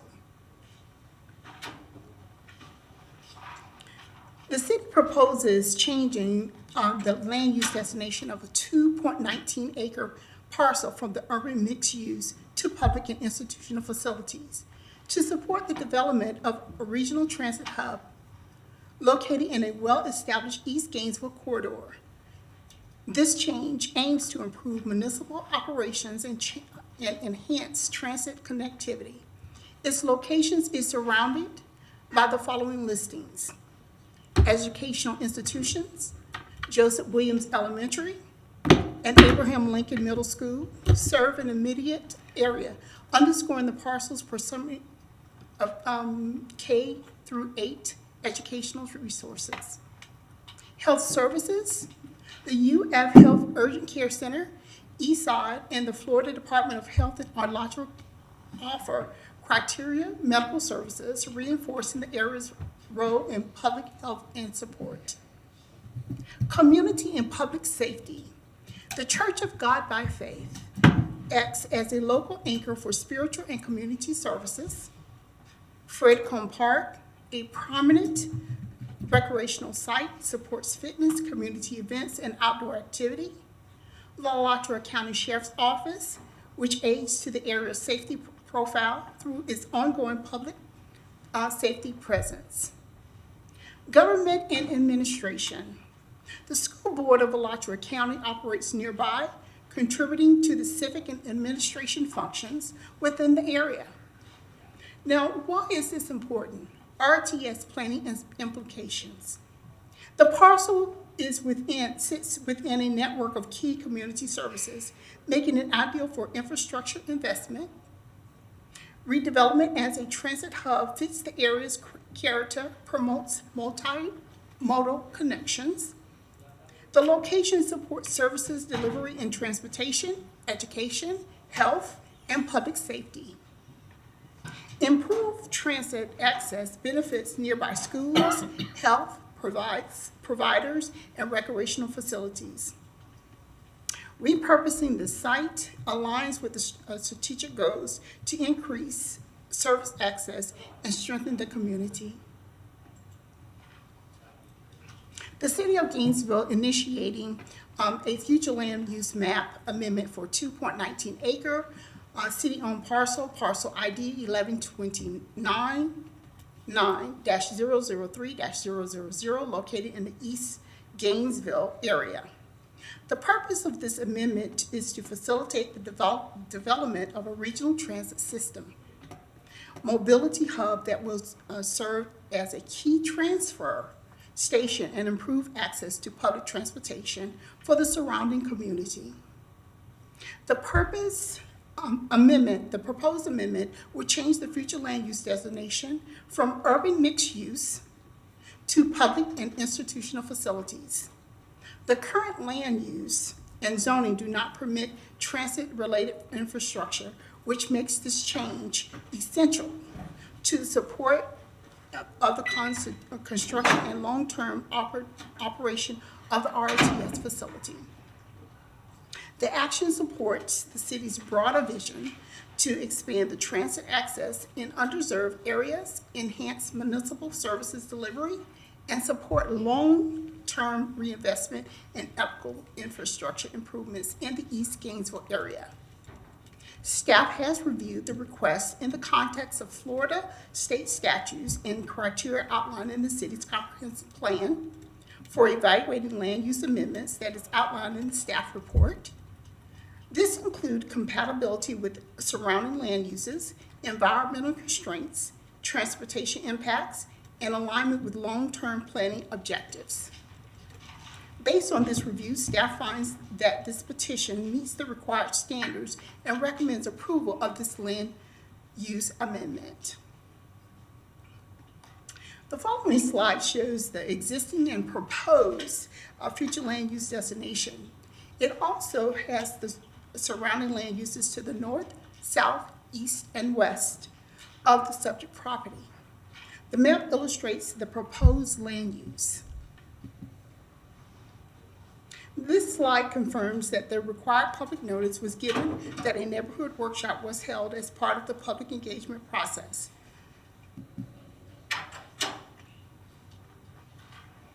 As part of the staff review, we evaluated the proposed amendment against the standard criteria outlined in the Land Development Code and Comprehensive Plan. These include factors such as consistency with existing policies, compatibility with surrounding uses, environmental considerations, support for urban infill and redevelopment. The evaluation was also considered the availability of public facilities and services, the need for additional land within the proposed use category, the potential for economic development. Staff recommends approval of petition LD 25-000082 and would be willing to answer any questions. Also, thank you for your attention. Staff does have environmental and transportation here as well. Do you all have any questions for staff at this time? Any questions for the board, from the board? That might have been so straightforward. Maybe we exhausted all our questions on the last item. Okay, thank you so very Thank much. you so much. Thank you.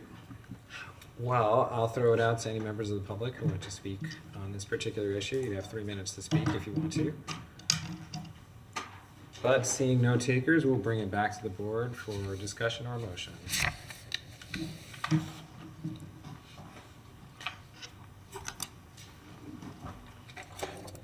Mr. Ackerman. Thank you, Mr. Chair. I'll be happy to make a motion that we approve 2025683 as presented today based on the testimony and the backup report that was provided. Do we have a second? Second. All those in favor? Aye. All opposed? Passes unanimously. Thank you so very much. I believe the next item is a very closely related item, right, Mr. Chan? Yes. So we could have voted on both at the same time. Do we have a motion on the next item as well? I assume it's the same. It was the same presentation, was it not? Or are we presenting it twice? We're doing. It is the same presentation. I should read in the item. Okay, read it in. 2025-684, City of Gainesville, RTS Eastside Transfer Station, rezoning LD 25-000083. The City of Gainesville is proposing a zoning map amendment to change the classification of a city-owned parcel from Urban 8, U8 to Public Services and Operations, PS. This change is needed to ensure zoning consistency across the site and to allow for the development of a regional transit system, RTS, mobility hub that will serve East Gainesville. Great. Mr. Ackerman. Do you plan to redo that presentation? The only change that I was going to say in here is that that if you had any questions, staff does have, but this is the straightforward. And I think we're familiar with trying to make sure that land That is use correct. and zoning match. That is correct. Okay. In which case, Bob, does this technically, do I have to open it up to public comment? I don't think anyone's going to speak to this. I but guess we screwed this up, yeah. But just for formality's sake, I'll open it Go up to ahead. public comment if anybody wants to speak specifically about the zoning, but you didn't have an opinion on land use. Unusual, but now's your time to speak. And seeing none, we'll bring it back to the board where I believe Mr. Ackerman was ready to make a motion. Thank you. I move that the City Plan Board approve petition LD 25-000064 based on the staff report and the presentation today. Do I have a second? Wait, you said the wrong number. Oh, Sorry. That is not there. yeah, we gotta read it. 83, not 64. Oh, my apologies. Let's read it again. I think. 83. Yeah, I just don't see it. First number. Mr. Edelton, I see you have your Oh, light it's on. up Did you, there, okay. Sorry, No I problem. move that the Plan Board approve LD 25-000083 based on staff report and the testimony we've heard today. Do I have a second? Second. All those in favor? Aye. All opposed? Okay, the ayes have it. Thank you very much. Thank you all very much. Have a great evening. You too. Mr. Edelson, you had a... I was just gonna hopefully add for some context, you all are used to us as planning staff providing a combined presentation. And for We are. more than one reason, we've been asked to separate those. And so that's the way that we're proceeding forward as staff, really trying to make more clear delineation between the land use and the zoning. So yes, those presentations are largely going to be duplicative, but I think as Mr. Ackerman did, to point out that it's based off of the competent evidence presented in the staff report under these items and these petition numbers. So thank you all for your patience. Yeah, thank you for the explanation. We won't force you to present the exact same material twice, most of the time. Thank you. Mr. Chan, if you could read the next item in, please. Sure. 2025-685 Archer Road and Southwest 16th Avenue, land use change LD 25-000064. This petition is a land use change request for parcels 15507-000-000 and 15507-001-000 from mixed use low intensity MUL to urban mixed use high intensity UMUH. And giving the presentation is Allison Pager, one of our newest planners. Thank you, Nate. Good evening, board chair and board members. My name is Allison Pager. I'm a planner in the Department of Sustainable Development. Thank you for having me here tonight to present the overall rezoning for this project at Archer Road and Southwest 16th Ave. This will consist of two separate applications. This first one will be for the land use change identified by petition number LD 25-000064. The applicant EDA is also in attendance and will have a presentation of themselves for after the conclusion of the staff presentation. To begin with, I just wanted to give some familiarity to where this is located. The project area consists of two adjacent subject parcels. For the record, 15507-000-000 and 15507-001-000. In total, about 2.6 acres, located at the 2200 block of Southwest Archer Road, identified by the red outline. In general, this is located along Southwest Archer Road, but specifically where Southwest 16th Ave merges. And surrounding this area, there are a variety of commercial and mixed uses. So north of the property are commercial uses like Jimmy John's, Mobile Locksmith. There's a StoreQuest mini storage building, Jiffy Lube, Circle K. South of the parcels is the UF master plan boundary. So this contains UF IFAS facilities along with the Agricultural Teaching Center. Further southeast, you'll see Bivens Arm outside of the range of this map. And west of the parcels includes the planned development, zoned Bartram Apartments, and there's also a Wawa near there. Both of those front Old Archer Road, which end at the subject parcels. To give additional context, this map shows the UF jurisdictional boundaries in blue, and the subject parcels are in red, just to show where it is in relation to UF area. And this is an additional imagery to show the current state of the property. It is currently vacant and undeveloped. So the current land use category is MUL, mixed use low. The proposed change requested is for UMUH, urban mixed use high intensity. The subject parcels have been vacant for a series of time. This includes through annexation in 2002 from the county to the city. The applicant hopes to stimulate growth opportunities for infill development through this proposal. The UMUH category is compatible with surrounding existing uses and land use designation. It also meets the comprehensive plan goal of UMUH to be implemented near the edges of UF campus to the east and the west. This request is also in line with recent discussions at the commission level, along with a recent motion to have staff look into the area in Southwest Gainesville to see if any of the areas can support higher densities. This table provides a brief summary of the differences between the current land use and the proposed one. This is taken directly from the future land use element of the comprehensive plan, and it is described in more detail in the staff report. MUL currently allows for between 8 and 30 units per acre. It has some but more minimal design standards. UMUH would allow for 10 to 100 units per acre. The densities and uses allowed within this category lends itself compatibly with surrounding uses and properties. For example, the property towards the west, which is a planned use development for Bartram Apartments, has a max unit of 40 units per acre for density, and this is allowed by right under UMUH. Also of note is the higher level of design and building form standards. UMUH and the associated Transit zoning districts have unique design criteria for any future development, and this lends itself to creating a better streetscape, more accessible urban areas, and spurring urban growth. UMUH is determined to be the most compatible category. It is associated with the rezoning application that will come after this, which proposes U9, and UMUH only allows for U9 per our Land Development Code and Comprehensive Plan. This table just summarizes the uses that we're seeing surrounding the property in the initial map. Again, just a variety of commercial and educational and residential uses. And with that, it also has a lot of major roads around it. This petition was reviewed using the criteria outlined in section 30-3.13 of the Land Development Code and the corresponding sections of the Comprehensive Plan for the City of Gainesville.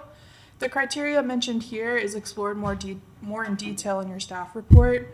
There are a couple of points to emphasize off of the criteria on the screen. The subject property has potential in its location because it is adjacent to urban land uses, centralized utilities, sidewalks, transit services, and public roadways. This makes it suitable for infill development. The proposed change can help facilitate the opportunity for realized growth by providing additional permitted uses and higher densities that are still compatible with the nearby area. And the additional benefit of the proposal is that any future development would be subject to those additional building form and design standards. For compatibility with the surrounding areas, just a couple of examples. The existing MUL land use category allows up to 5 stories with an increase to a maximum of 8 stories.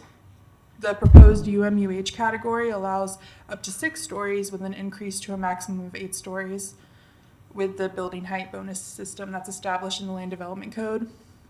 Similarly, the commercial land use category that's seen north of the property across Archer Road allows up to 5 stories with a maximum of 8 stories. And towards the west of the property, the Bartram multifamily development allows up to 6 stories. For an impact to affordable housing, the associated rezoning petition, which would change it to U9 zoning, would also trigger the requirement in section 30-4.31. If there were 50 new dwelling units on the property, they would have to designate 10% of the units to affordable housing. And the location of the subject property is in an urbanized area, and the proposed change is consistent with the surrounding area, which lends itself to not encouraging urban sprawl, and it also helps initiate this area as a major corridor. So based on the review of this criteria, staff recommends approval of petition LD 25-000064 for the land use change request. And then just for the record, the public notice signs, the sign affidavit, and the mailed notice. I'm available for any questions and discussion, and the applicant also has a presentation as well. Thank you very much, and very nicely done. Thank you. Any questions from the board for city staff, for Ms. Pager? All right, seeing none, I believe the applicant, you're up. Thank you.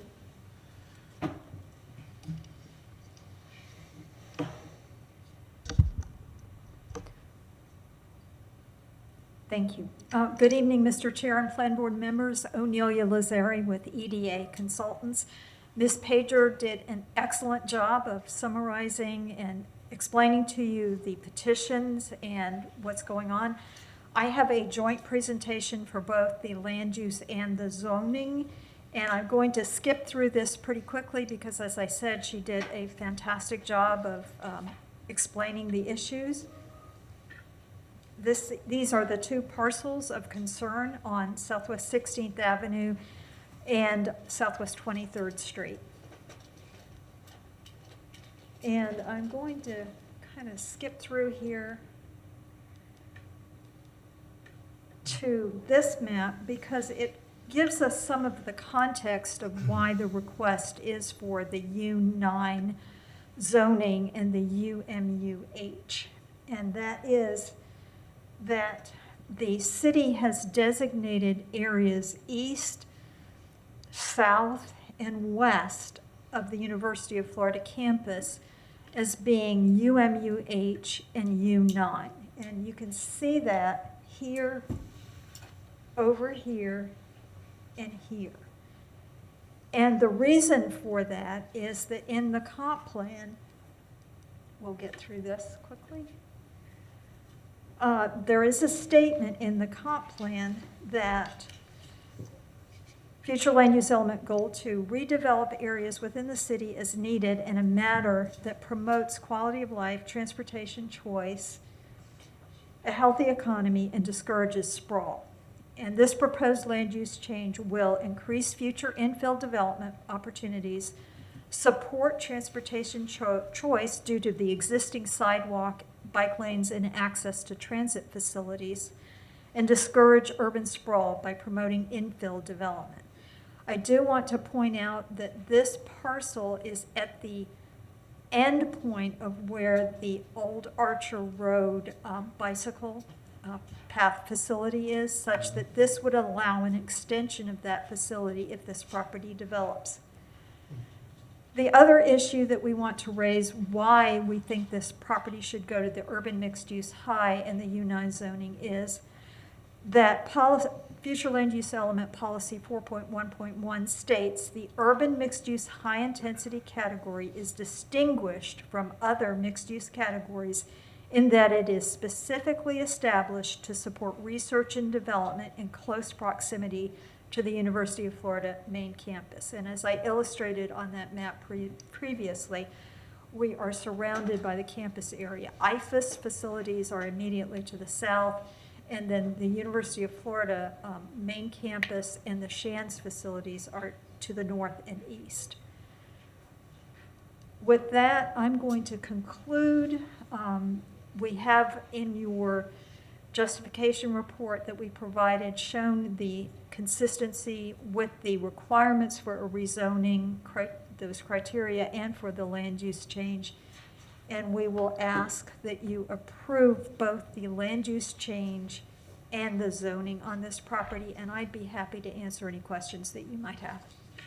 Thank you so much. It seems like we've got one already. Ms. Bell. Thank you. It's not necessarily for Ms. Lazar, but remind me, if this actually does move forward with a development plan, would that come before us again in any capacity? No. No. Go to the DRB. Okay. So for land development reviews, if it's a major level, those do go before the development review board, but they do not go before the city plan board. Okay. So, I mean, I think some of my questions are going to be answered when we have the zoning discussion, because there's the affordable requirements attached to that. So that's great. But my only concern is traffic. A traffic study was not conducted on this, application, because there is no development proposed currently. And at that juncture, traffic's already kind of crazy, and the cross street, like just thinking of adding another potentially 100 units per acre, so over 200 units on this site, and the additional traffic at that juncture and how the ingress and egress is going to work is my primary concern that I at least like to note for the record, even though obviously there's no development planned as of yet, and it likely won't come to us. So it completely makes sense, but it's just like my only concern in general of developing anything there would be that. That's all. So I guess you don't have to do anything, but Yeah, I would say note for the record. Yeah, that concern is noted, and if it helps at all, it does appear that any entry to the property with FDOT and Public Works standards would probably be encouraged for the Southwest 23rd Street, which is shared by Bartram Apartments, and it would be required to go through that review no matter the review level, minor, intermediate, major. They would have to provide studies for that, and Public Works would in addition apply their standards. Okay. Yeah, because we've had discussions semi-recently about other Archer Road developments and how traffic can back up on the narrow through roads, and like I can't, can you turn left from 23rd there? Is there a light right there? 23rd Terrace? You can't turn left. You can't turn left at right all. by where the fire station's across the street. Yeah. So you can only turn Okay, anyway, just noting for the record that as long as staff pays close attention to that, this obviously makes sense. So, thank you. I have a question. Why do we do U9 and not DT? Why do we stop at U9 here? I actually have the opposite concern. It's Archer Road. It is so developed. It feels more like downtown to me than downtown. So I'm kind of curious why we stop at U9 with this and not go a little bit higher. The U9, and certainly city staff can respond to this, and Mr. Edelton, but I would say that DT is truly for the downtown core of the city. So it's a geographic thing. That is a heavy-duty portion of it is, yes, that is for the downtown core. And the U9 is certainly very high in terms of the density that it is allowed. And again, the UMUH land use category, as it's described, was set in place specifically for those areas around the campus. I will say that this project or this development, this rezoning and land use change can serve as a catalyst for more transect zoning in this area. It is if I can go back here for a minute. The map. It's a very mixed bag of zonings in this area. We've got in a very small area RMF8, medical zoning, educational zoning, the fire station. So this can serve as a catalyst to change this area, especially the area to the south and west of this property. And that's one of the reasons we're proposing the UMUH and the transect zoning to get the better design standards. I failed to mention that this is in the Transportation Mobility Program area. It's in Zone A, which is an area around the campus that we selected to try to promote more development and the more intense development in that area, because transit is readily available, bicycling is available to get to campus. There are multiple opportunities for walking in this neighborhood to the university campus and to other areas. So that is why we're proposing the UMUH and the U9. Makes sense. And I'd be happy to answer any more questions. One of the few areas well served by the bus system. Transit, yes. I just would like to note to city staff, this is exactly why I was proposing we dump DT and replace it with U10, because and I was told that it's not a geographic thing, but here's a concrete example of maybe we would go higher, but DT is seen as being exclusive to this one area, even when we have an area like this, which is arguably more dense than downtown anyway. So I'm just on my high horse, but I want my high horse to be noted in the record for when we get back to this discussion, which we will, I know, at some point. That's enough of me. Dr. Murmur. Thank you, Mr. Chair. So one thing that Mrs. R just said was that the hope is that this could become a catalyst to change the future land use in nearby parcels to the south and east. With that, is changing the PDs, upzoning the PDs, or not zoning, sorry, changing the land use, future land use designation of the PDs, part of that vision?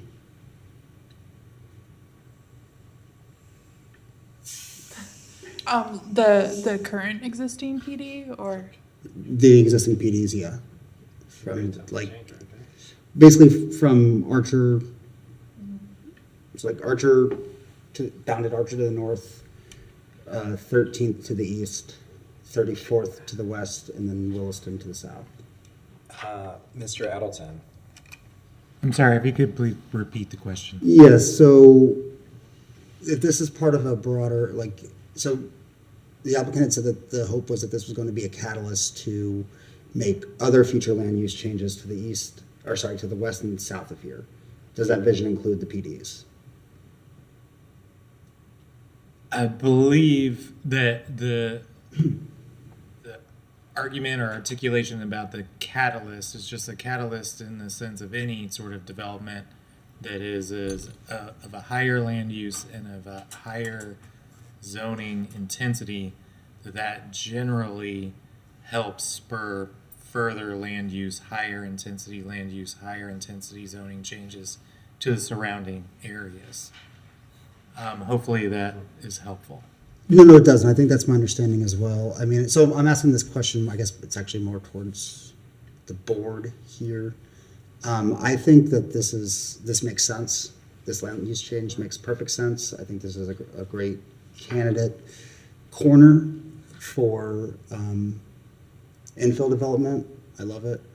But when we send our advice to the city commission, I would like to include sort of like an addendum saying, you know, separate from this project, like as a reminder, you know, the PDs in this area do have some of the more affordable units. And I know that there has been a push to, we discussed possibly changing the I don't think we PDs. can change the PDs. I thought that was the conclusion that we reached, was that it's extremely difficult to change the PD, and it wasn't maybe even worth the effort. But we have the city attorney. Is that here, so true? Change in a PD, I would need more specifics. Change of PD in what respect and what PD and. Like, let's say where the Bertram Apartments are right now, what if we wanted to change that from planned development to urban mixed use, high intensity? Would we be able to do that? I mean, even that's hard to answer because the whole point of a planned development is that it's to meet the needs of a unique development that otherwise can't fit into the standard zoning districts. So it's supposed to be, the standard by which PDs are supposed to be approved is that it's so innovative and would attain good policy for the city of Gainesville, that it's worth giving it its own zoning district that can be crafted specifically for that development. So what happens is then you have like and PDs, there's no one size fits all. By their very nature, they're specific to the property and the development. And because of that, you have these conditions, whether they're development conditions, a whole host of things that are very specific to that development. And so then, you know, when you speak of changing it, you know, there might be some conditions in there that again, the standard zoning district just wouldn't fit. And so what you run the risk of is a whole variety of things, but just in a sweeping fashion, making the development and non-conforming in a whole bunch of ways. The use is non-conforming. There's just a lot that needs to be looked at. So it's not an easy answer of just can you zone out of a PD. I mean, theoretically, you could maybe attain that, but it's a big lift and would have to be really analyzed. That's really, I'm sorry, did I interrupt you? No. Okay, so that's really helpful for me because the PDs in this area of town in particular are something I'm worried about because there's existing affordable units and I'm worried about. I don't think those are going to go away. But so I guess to clarify here, to confirm, if the question was if we wanted to change the future land use of a PD, would it be as easy as we're able to do it with this property? That makes sense. Like, can you confirm that there are more hoops to jump through? No, I mean, the process for changing PD or from a PD is the same as any property. You know, as far as the legal process is concerned, it's legislative for the land use, quasi-judicial for the zoning, and you know, so it largely looks the same. It's just much more of a practical consideration, and to that respect, you know, Forrest and his staff would be better able to articulate what are the practical realities with any given PD, and you know, and moving out of them, and yeah, it's a lot. That's extremely helpful. Thank you. So I might be able to add. That's all right, Mr. I mean, sure, Ms. Sutton also is ready to speak, I think. Please. But if, Mr. Ellison, if you have some clarity to that.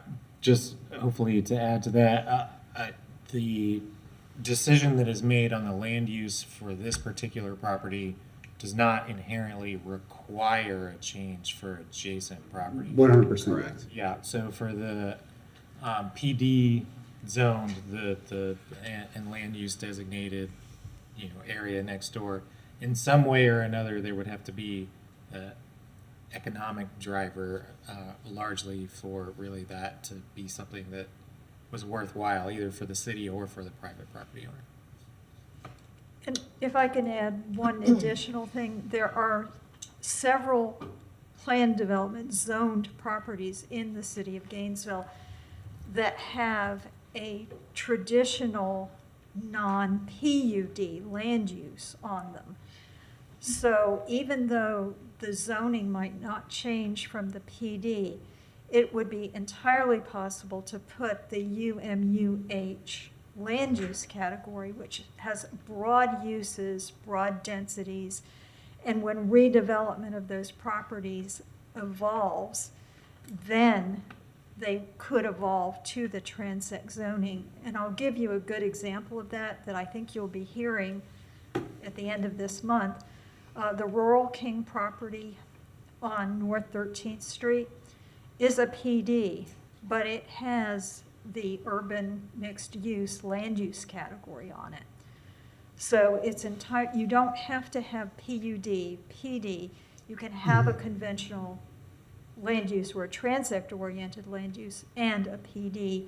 And again, the hope is that as time and redevelopment occur and those PDs age out, that those redevelop in the more urban transect format. I hope that is a... That's very useful. Thank you. Thank you so much. Ms. Sutton. Okay, I'm going to keep this brief. I think we are reflecting on a conversation we've had at previous meetings about, this bigger issue in an area that we'd like to revisit the zoning. And so hopefully staff can give us an update on that kind of bigger picture item and our general text amendment list and our schedule, because we had a schedule once upon a time and it seems to have fallen off. So maybe we can talk about that at the end of the meeting. As far as this item, since I'm talking and I don't want to talk again, I'm just going to say I've recused myself from this item. So I won't be voting on this, but I think if it's our, if we've talked about this area and talked about doing transect zoning, clearly that's what's naturally happening here, like we've seen happening. Yeah, I do apologize for bringing up this conversation. Because I'm bringing it up because we talked specifically about this area, and I wasn't sure when the appropriate time would be to bring it up. So I apologize if I got us off track. Come back to Yeah, sorry. Not a problem at all. Mr. Nay. I don't really have a question. I just wanted to say I support it. My office is less than a block from here at the veterinary college right there, and I just see a good dense development there that students at the veterinary college could just walk over to campus. It's nice to have housing so close to that campus. If there are no other questions, comments from the board, we'll throw it to the public for public comment on this particular item. And seeing no public comment, we'll bring it right back to the board for discussion or motion. I move that we accept staff's recommendation for petition 2025-685. The LD 25. LD 25-000064. Okay, do we have a second? Second. All those in favor? Aye. All opposed? Silent. Great. Passes unanimously. Mr. Chan, if you read the rezoning into the record, please. Yes. 2025-686 Archer Road and Southwest 16th Avenue rezoning, LD 25-000063.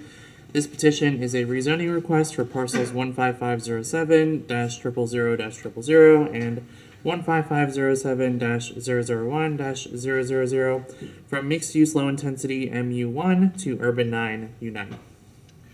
This pager, is it radically different? You're welcome to present again if you'd like. Hello, board. Again, Allison Pager for the record. If there are questions about the U9 zoning district, I do have a table that might assist with that if you'd like me to just go over that part. There's not too much of a radical difference between the presentations. Do we have, you'd like a table? Yeah. Okay. But there's Tables grab. people love tables. All the same stuff so far. Okay.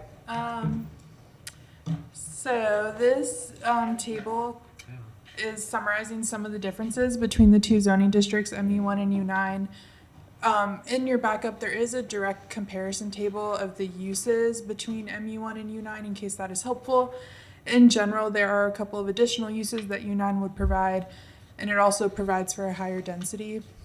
An example of some of those uses are car wash by SUP, a special use permit, equipment light, gas station by special use permit, library, microbrewery, recreation outdoor, research facility, which is of particular interest because of the UMUH land use designation that was just passed, which encourages or wants that designation near this area where it's adjacent to UF facilities.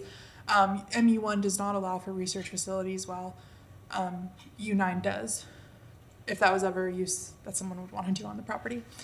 And then also vehicular uses, no outdoor display.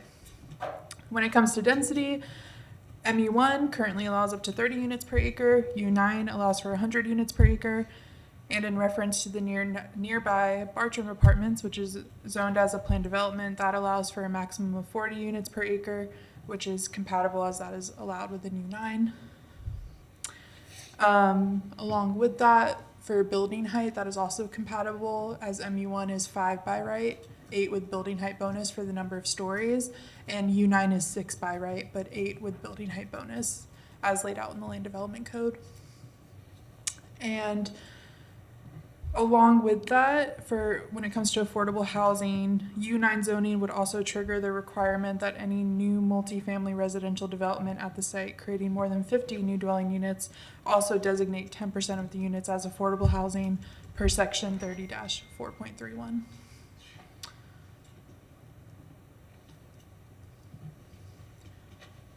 And for the most part, this is also similar to the previous presentation. Other notes to emphasize that is unique to this is that it is transect zoning. So in the section of the code 30-3.14, which talks about rezoning, there is a separate set of criteria for the T-zone standards, which would apply to this. So this proposal would establish, as has kind of been mentioned, it would provide like a clearer expansion of transect zoning as we see more towards where UF Health Shands complex is. Where there's existing transect zoning, and this would be able to lend itself to future changes as well as establishing it as a major corridor.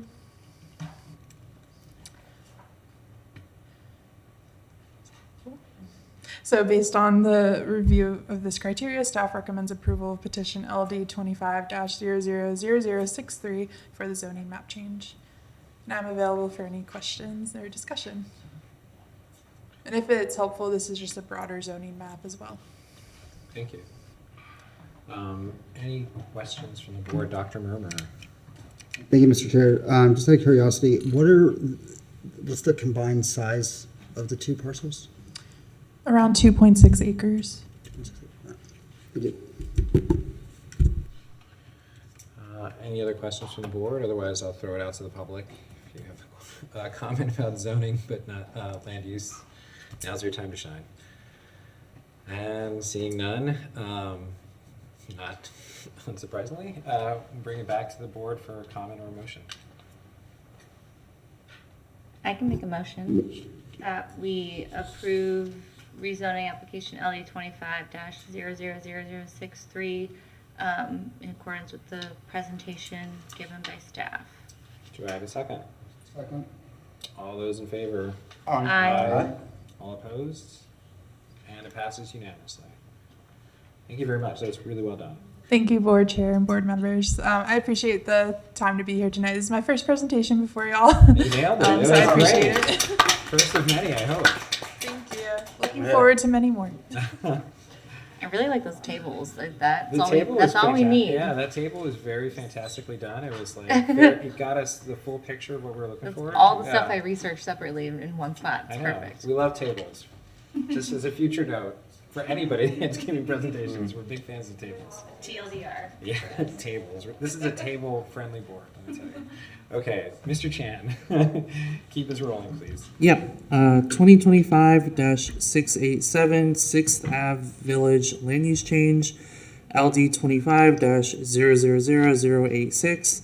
This petition is a land use change request for 3 blocks of parcels located north and west of Northwest 6th Avenue and Northwest 14th Terrace from City of Gainesville Residential Low Intensity RL to City of Gainesville Mixed Use Residential MUR. Thank you. Good evening. My name is Ari Rabinovich. I'm a planner with the Department of Sustainable Development, And the item before you is LD 25-000086. This is the land use change portion of the 6th Ave Village Land Use Change and Rezoning petition.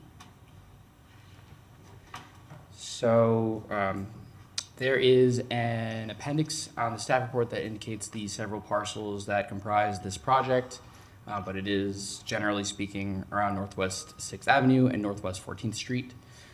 3 city blocks, north and west of Northwest 6th Ave and Northwest 14th Street intersection. The total property size is about 2.87 acres. Current land use at the site is residential low, and the proposed and requested land use is mixed use residential. And this map is just an indication of generally where the subject parcels are and some of the other high density and mixed use developments that are in the area. Here's just a look at what the area looks like today without this land use designation. We've got some curbs that are missing, lack of sidewalks, and some vehicles parked in the frontage, which is okay for single use or single family residences, but would not be permitted under the new transect zoning that would be concurrent with this request. And just here's a map indicating the surrounding existing land use. We've got single family off to the west, urban mixed use off to the east, mixed use residential to the south, and some more urban mixed use, and a little bit of single family to the north. And the proposed land use at these parcels, which is mixed use residential. Looking at the surrounding uses and land use designations, to the north are residential properties, as well as to the south. Basically a very residential area. Lots of mixed use stuff as well in this area. There's an immediately adjacent gas station, which is the Gate gas station on 13th Street. And just an indication of what the area is as sort of as a unit or as a cluster. There is about 79 acres that are designated either mixed-use residential or urban mixed-use just west of Northwest 13th Street and north of University Avenue. Important to note, the mixed-use residential land use designation is only about 0.17% of the city's total land area. This request was reviewed against the required future land use change criteria spelled out in the Land Development Code, and staff have found that this request is consistent with those criteria, specifically with the Land Development Code and Comprehensive Plan, where we have goals, policies, and objectives that require the city to pursue a diversity of housing, retail, and workplace choice options to facilitate and encourage mixed-use development where it's feasible and to discourage sprawl. Compatibility with surrounding land uses. As I've illustrated, there is an existing development pattern that is representative of a clustered mix of uses at a higher density and intensity, particularly near the University of Florida, near the major corridor of Northwest 13th Street and University Avenue. Support for urban infill and redevelopment. So this is supportive of those goals. It would enable the landowners to develop at a higher density in an area that's already close to existing utility services and would discourage development on the periphery of the city where those kinds of services are harder to provide, more costly for the city, and more conducive to sprawl. Impacts on affordable housing. So this is more aligned with the rezoning petition, but the concurrent rezoning would be U5, which would require that any new development complies with the affordable housing provision of 30-4.31, which is the inclusionary zoning provision. So any new development in U5 would be required to do the set aside, which is 10% set asides at 80% area median income. So with that, staff recommendation is for approval of LD 25-000086. And here's an indication that the properties have been posted. I'm here for any more questions. Any questions from the board? I think we're questioned out. Thank you for the presentation. We'll throw it out to public Oh, you've got a presentation too, don't you? My apologies, yes. I see. City staff, planners didn't tell me. We just Oh, thought yes. you'd missed I it. just thought you like showing up to these things, Jerry. I just thought you're a fan of the plan board. I was reminded this afternoon when we started here, again, Ms. Lazari stated, and this is the 10th anniversary of my retirement from the planning profession at the city of Gainesville. I'm like, well, I'm glad 10 years in, you're doing a great job at this. My name is Jerry Diedenbach. I'm Executive Vice President of NV5, and we are here to request a small-scale land use amendment and a compatible rezoning with this property. And I'll jump into this. Staff has done a really good job. This is a very interesting application that we had brought before us.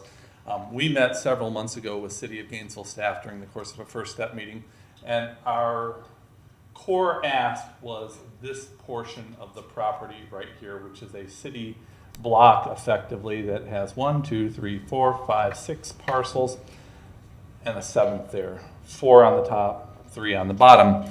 And when meeting with city staff and the Department of Sustainable Development, we also brought in the chief operating officer and the city attorney on this request because we were asking to take a land use and zoning classification and kind of move it kitty corner to where it exists. And so to give you a little basis of what's on this property, if you haven't driven by this in advance of the meeting, there's a variety of different structures that have been placed on these properties since probably the 1930s and 40s. And some of them are larger in scale, some are small in scale. One of the things that's in common for this overall land area is a real lack of urban form. It is a lot of ad hoc rental that's in there. There are not adequate nor unified parking areas. There are not really good continuous sidewalks that serve the public realm. There are a lot of aerial utilities around here. There's a lack of stormwater retention and management systems. And so our client, who owns this entire block and the half of this block, asked us what we thought about doing a land use amendment and a rezoning to ask for a higher transect zone. We want to encourage reinvestment. Our client has owned these properties since he was a college student here at the University of Florida in the College of Architecture. Now he is responsible for the dedication of the Collaboratoria at the University of Florida's College of Design, Construction, and Planning, and he wishes to really invest in Gainesville on the numerous properties that he has personally purchased over the last 45 years. We sent out notification to 342 individuals because this is a rather interesting shaped parcel here. And we had 4 notices posted on the property. We had 7 attendees at the virtual workshop. And I'm happy to say that one of our attendees was like, go for DT. This is Gainesville. This is right next to campus. This is blocks from Santa Fe College downtown. This is what we need here to revitalize our 13th Street corridor. So the timeline that we've followed, it's been almost a year in the work here. We had our workshop in June. We submitted applications right after the 4th of July. Staff has been reviewing them, and we're here at the plan board tonight. Why are we here? Well, Gainesville continues to grow. Last week, Forbes renamed the University of Florida top 10 university, as a matter of fact, top 5. There is need for reinvestment and redevelopment, and we have several individuals here that are part of this actual application, and I will talk about that in just a second. It was duly noticed, as shown by the staff presentation, but here's the real why. We have 2.87 acres of land that comprises 3 city blocks, 1 block north of the thing that JB Pro did with Britton Jones a year ago, and a little bit north, kitty corner, to where the Gate gas station is here.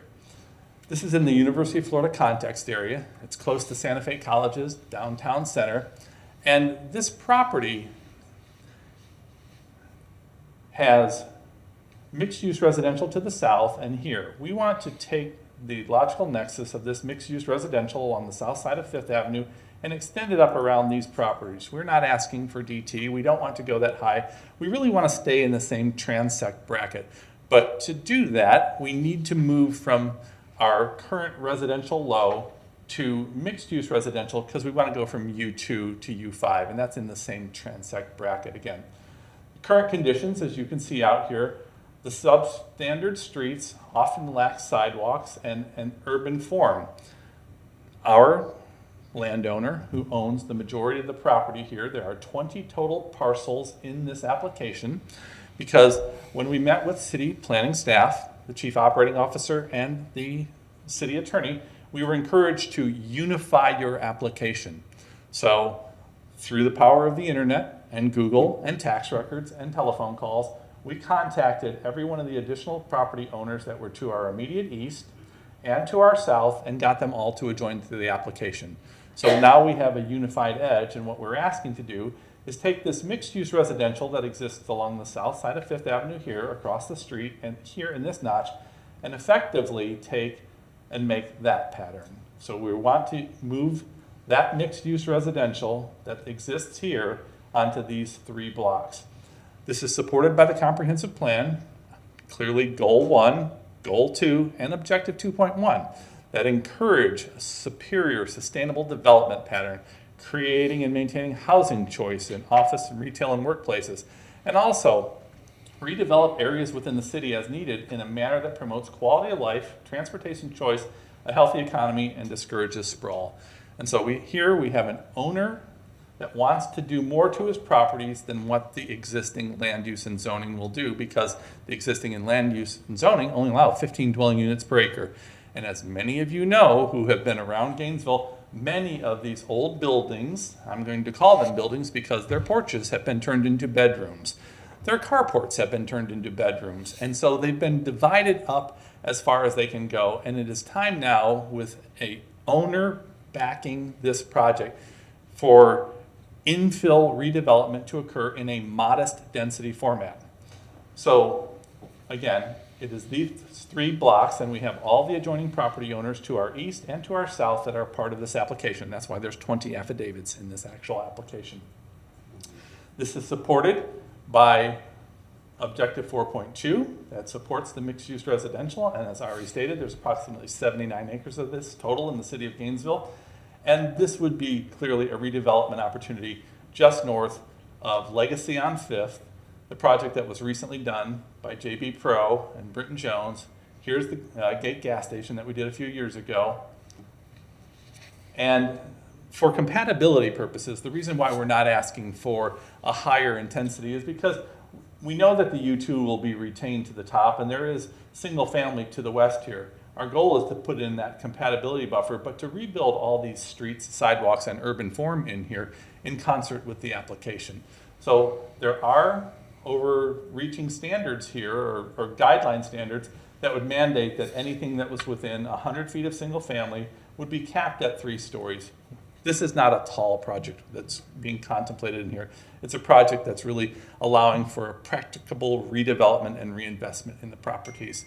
So, as staff have stated during their testimony and their presentation in the staff report, they have found 10 sections of the comprehensive plan in the city of Gainesville that support this request for this small-scale land use amendment.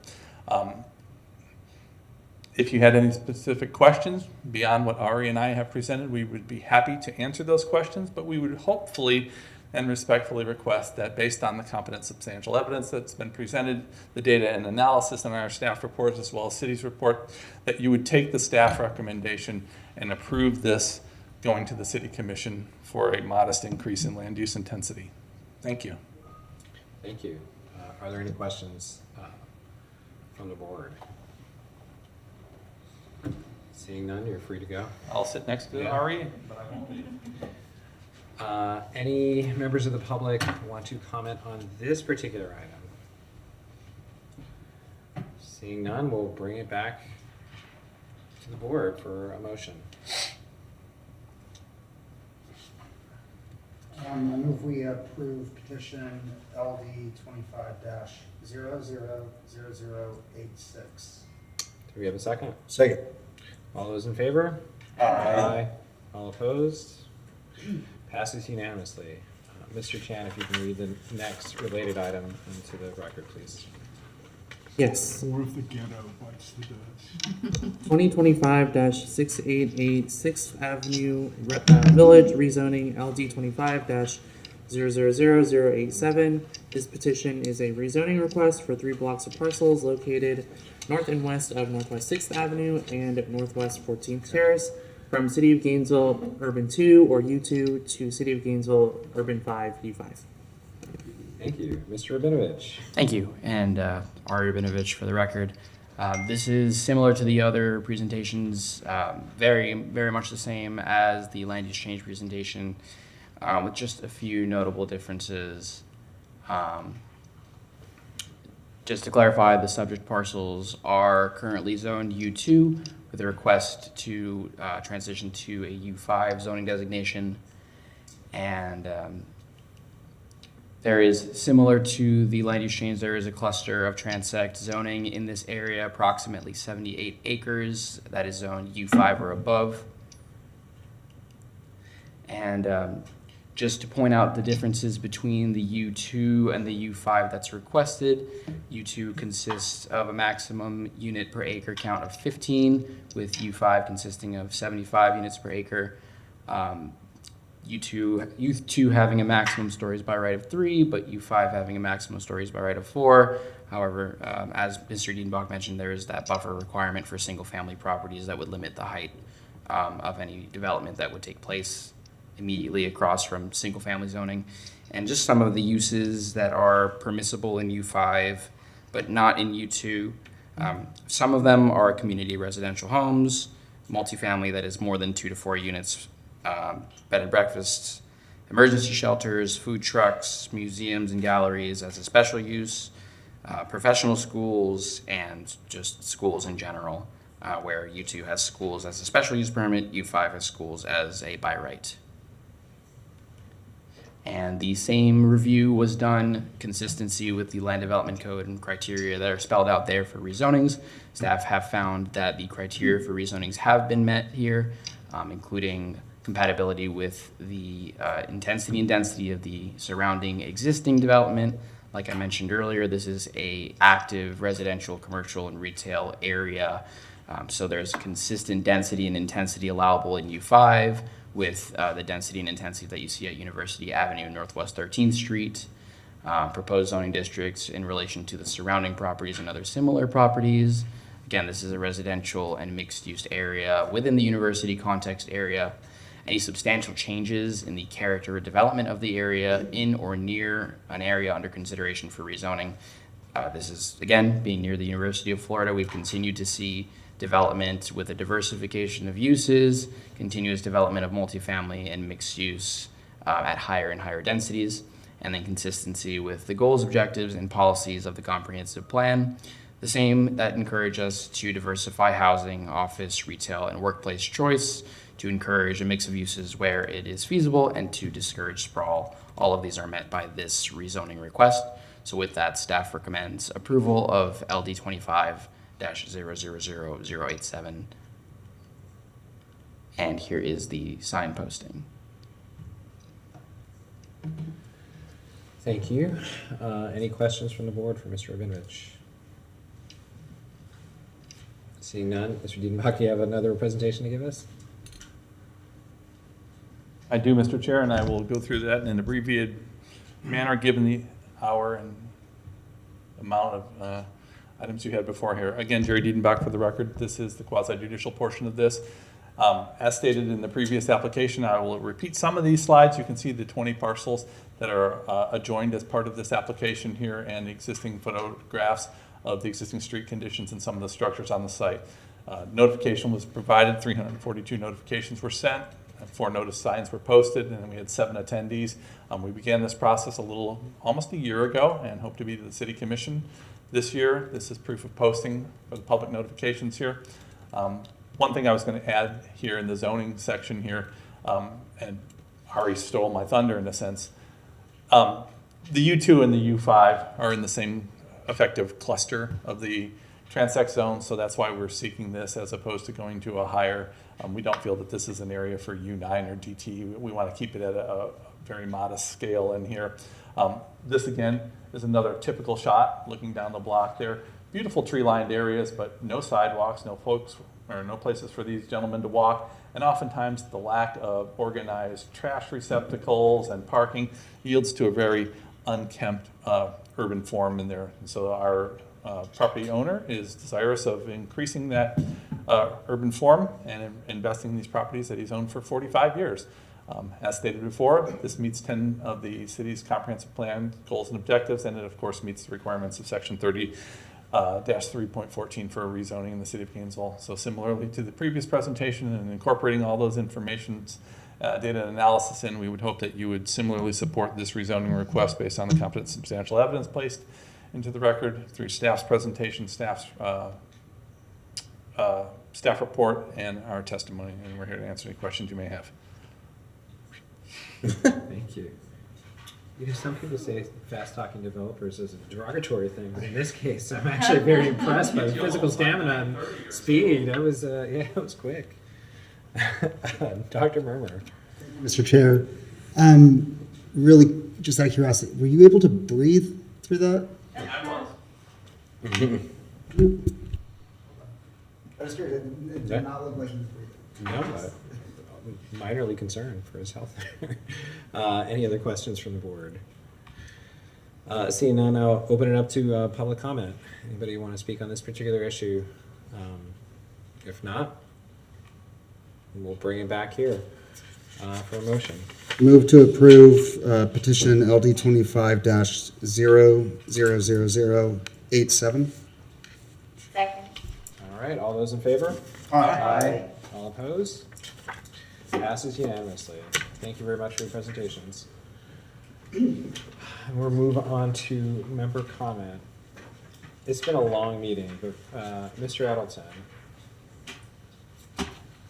do we want to discuss attendance and everything else that's... We certainly can. I think I can give sort of a short update from the... No. Oh, can I do it without breathing? No, I'm not able to do that. At the last commission meeting, this past Thursday, the city commission, in trying to rectify some discrepancies with the board rules, both the plan board, development review board, historic preservation board, and some others had conflicting requirements in their board rules. The ordinance that is in place for attendance, of course, supersedes those, and what the city commission directed staff to do is essentially reset those, both remove or formally remove the conflicting rules from these boards, the quasi-judicial boards, but then also to reset all of the board members' attendance to 0, basically, to where there were no any well, attendance starts from this meeting or from when that was approved. So for all of those boards, for the advisory boards, attendance really sort of starts now. I think that's probably the best thing just for a status update, and then if there are questions, I can... I have a question about the 50% of the entire meeting time. Is it the duration of the meeting, or is it 50% of the items on the agenda? Because we, as you saw from tonight, we talk a lot sometimes about one item, but then there's some items that we just breeze right through, you know? And so if it's hard to predict how long the meetings will go. Somebody could leave at 8 o'clock thinking, oh, I'm good, I got 50% in for sure. And then of course we go till 10:30 and oops, right, or 11, and you haven't hit that 50% threshold. So is it agenda items, or is it like total running time of the meeting? I think it's quorum based. I mean, but just like the 50% attendance thing, like I if understand. you're For a single meeting, if you leave early or come late. I don't Yeah. think you can come for half the meeting and get attendance. But I guess my question is clarification on it, because it says you can. It way says you come for 50%, but I don't know what you define as 50%. The way to date that it's been interpreted for this board and other boards is time-based, not item-based. So it's a real roll of the dice if you choose to leave. If we could talk somebody out of attendance, it won't really. And it does still, hopefully, it does still sort of leave, frankly, the liaisons in a tough position of where, certainly as planner staff, professional planners, we're not, attendance takers per se, and we certainly don't want to be in a position where we're judging, someone's effort or them showing up to a board or voting for any reason whatsoever. Frankly, it wouldn't be appropriate for staff to even ask that from our liaison position. So what we are directed to do, at least by the code that we have, take that attendance, report that attendance to the clerk's office, and then we are also, as liaisons, if there's a request for an excuse or an excused absence, essentially the way that we're reading it, if you ask for it, you get it. Okay. The one under the policy. And the policy still spells out from there what happens after that. So that is the way that really, with the reset, staff is going to continue to move forward with that, with hopefully a little bit more clear communication between both our department, Sustainable Development, City Manager's Office, and the Clerk's Office for board members being removed, active, or what their current status is. Great, thank you. So can I just want to clarify, this document you handed out to us is the current rules for attendance adopted by the city commission. We don't need to vote on this change, because in the past when we've changed the plan board rules, we've voted on it, and then I guess we've referred it to the city commission, but they can supersede us. So this is in place now, and this is consistent with the other ordinance. Correct. Okay, perfect. Great. Mr. Hill. Yeah, Nate, are you the board secretary? Says that they shall appoint a city employee to serve as a secretary of the board, and they're who we have all correspondence with. Yeah, on paper, the board liaison is Brittany McMullen, who's on maternity leave, but in practice, currently it's me, enforced. So, like, if I or anyone has to miss a meeting and wants to give due notice, it's you until Brittany returns? Yes. Okay. And please include me as well. Okay, and include you as well. Okay, gotcha. That was my question. All right, Mr. Nay. I was going to talk about about 50%. My understanding when I talked to Brittany in February when I had to leave a meeting early, she said it had to be 50% of the time for me to get credit for that meeting. So I got credit for that meeting. Now you're at 0, so. Yeah. It doesn't matter anymore. So I'll say one day if we don't like somebody, we're just going to talk them out of attendance. Or not. Dr. Murmur. Thank you very much, Mr. Chair.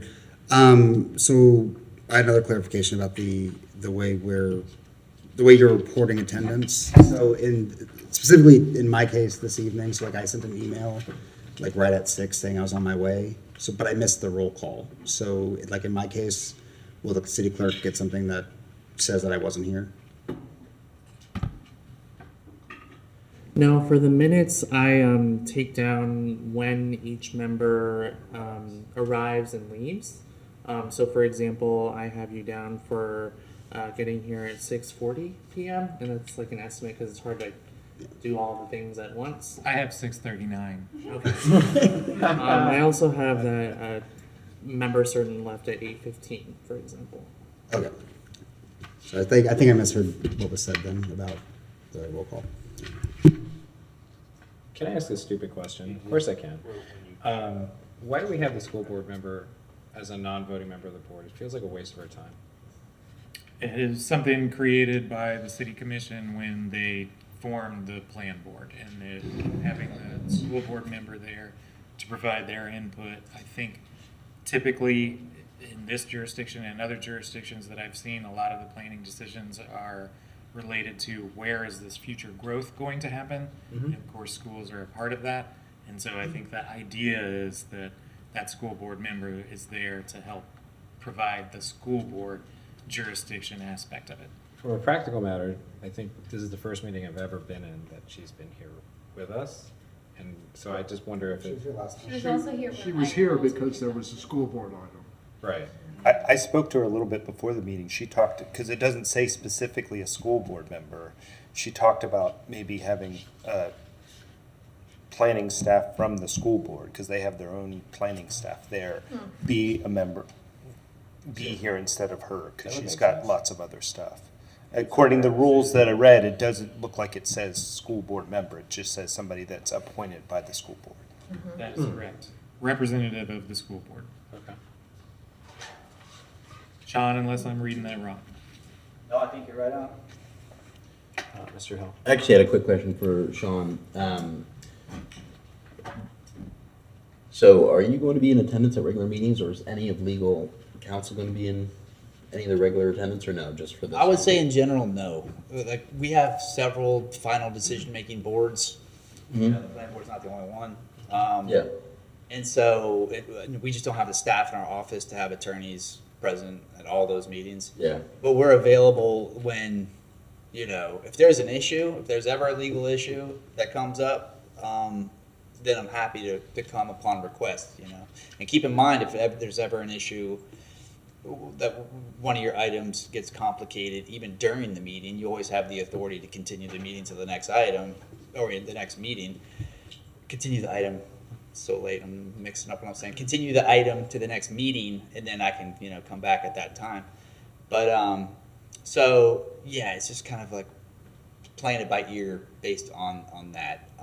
Because I've always wondered, like, if we're having a quasi-judicial hearing and it's, you know, a legal proceeding, so to speak, and then someone wants to deny because they don't like the applicant's shirt, who is the ultimate arbiter of saying that's not, you cannot do that as part of a quasi-judicial? Yeah, absolutely. So I mean, that's to protect all of us in the city's interest, and right. I guess I would say a couple things. One, what I would be happy to do is to, for all the boards, and I historically do, I wait, you know, upon staff's request, is give it like a refresher training. This board has a lot of like standard expertise here. That's like, you know, a lot of longtime members who have heard it ad nauseum, but I'm happy to give like a refresher training on the things to look out for and how to go about making decisions, specifically quasi-judicial decisions.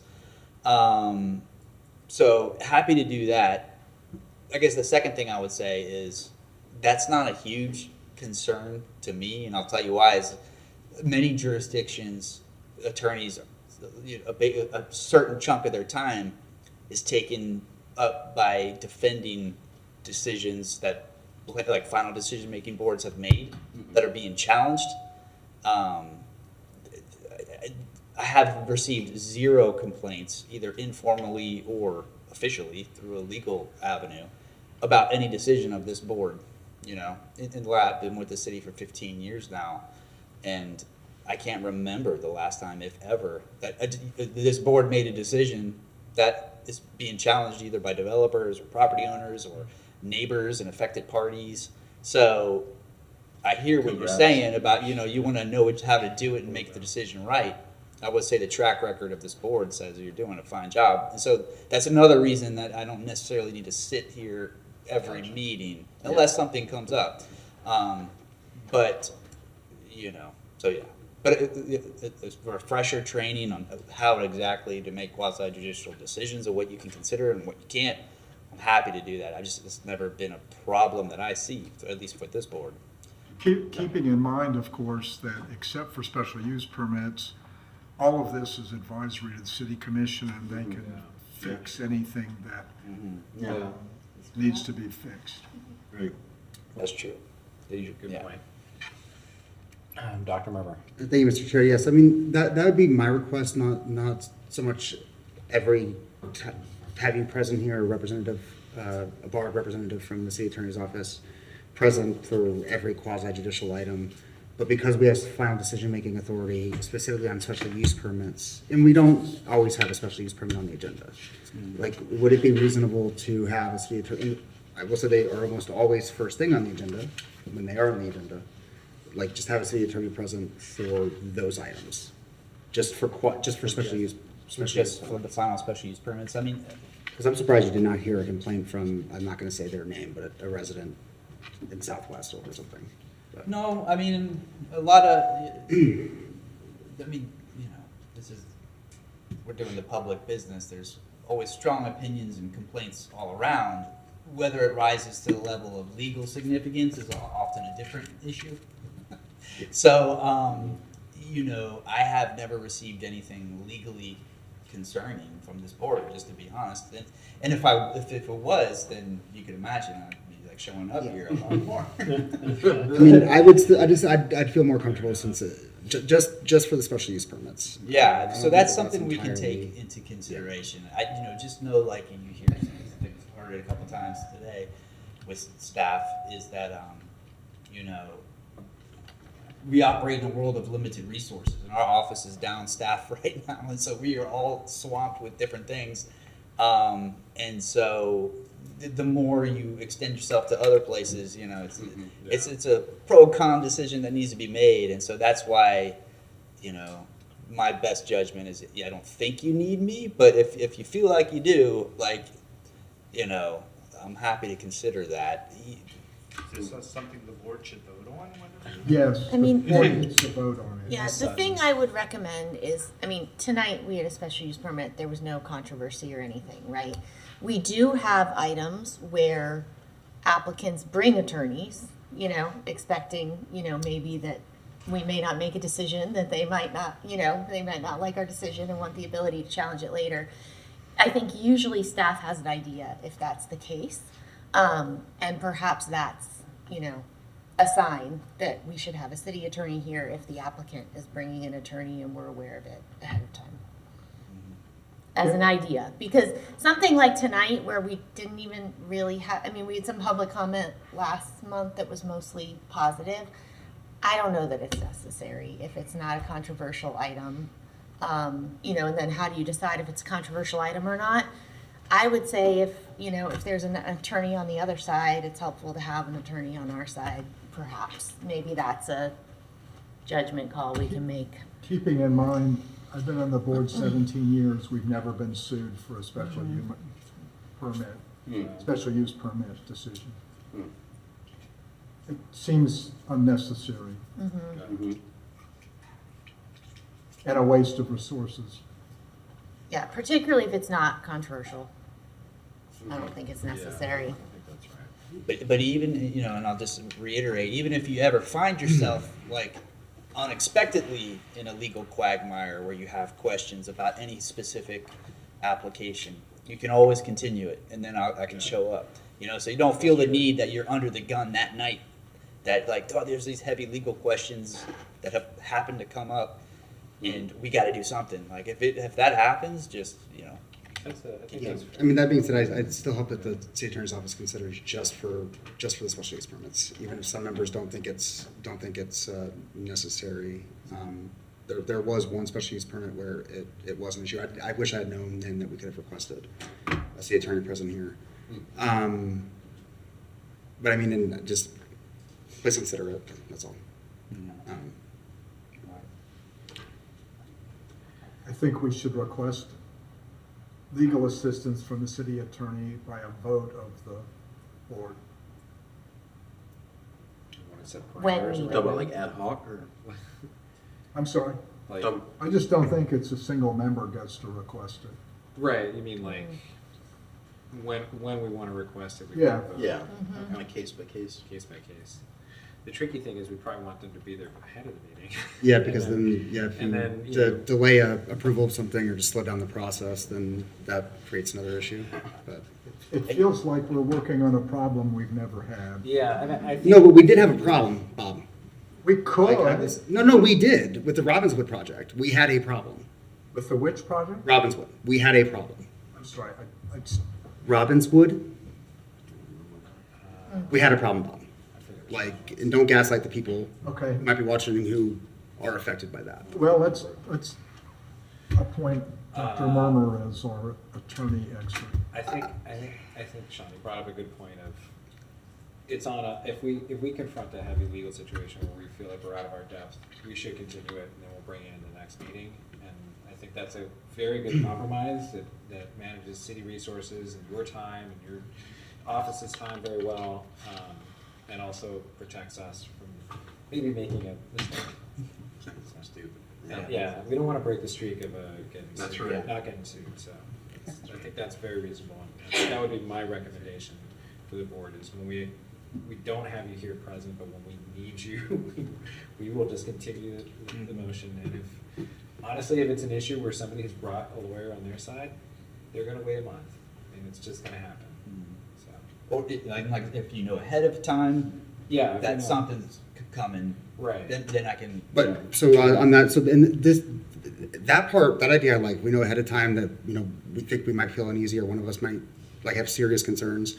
How do we do that? Like, 'cause, I think there's two different things I here. think One that is should be a continuing. city staff discretion. Look, you guys, Yeah. you all know when we're getting something heavy coming our way, like, we get a lot of comments ahead of time, we get a lot of emails, and you guys get a lot of notice on this stuff, so I think it's up to your discretion, basically, when we're gonna get something that's loaded, to maybe reach out to the city attorney's office and say, hey, can you be here? Thank you, I appreciate that, and we're able to do that and continue to do that, and it's been, easy certainly to work with the attorney's office for getting them to support both us as planning staff and then the board when it is needed.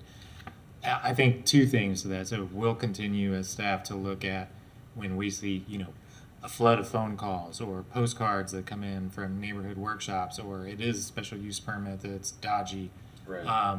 We will certainly reach out to the attorney's office and say, yes, this may come up. But also for you all, when you do receive the backup material, you get the agendas.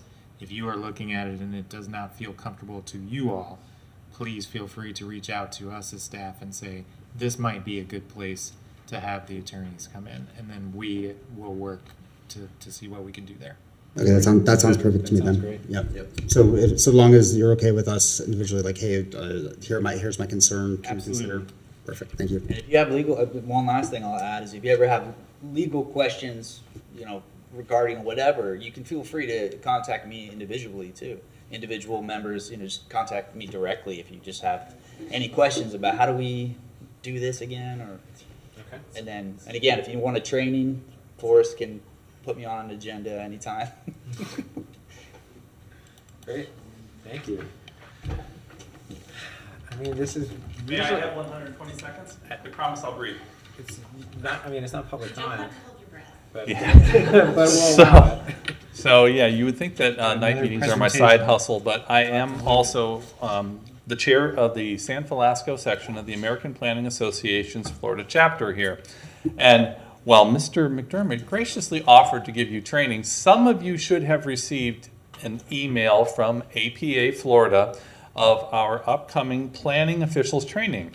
Well, as I see someone shaking their head no, I brought 10 copies of what was embedded in the email so that if you did not receive that, I also clipped and put the URL there because I attended a wonderful planning officials training session down in Marion County last year. So wonderful that I said, as the chair of our local section, I want to see that happen here in Alachua County. So on October 1st, and city has generally paid for plan board members and of course commissioners, but if you are a plan board member, planning commissioner, DRB member, elected official, the APA Florida chapter puts on training across the state, and we will be doing this October 1st at the Mentally Norfleet Municipal Building in downtown Newberry. There will be breakfast and lunch served. There will be multiple speakers talking exactly on the items that you all have just been talking about now.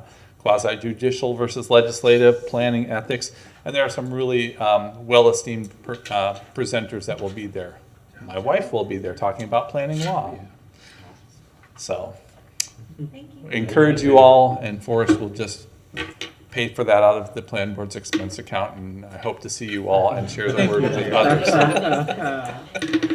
Yeah. You all do have $1,000 for training and planning. It's typically used by you all to go to the APA conference, Okay. but there are funds there. You pay for gas money to go out to Newberry?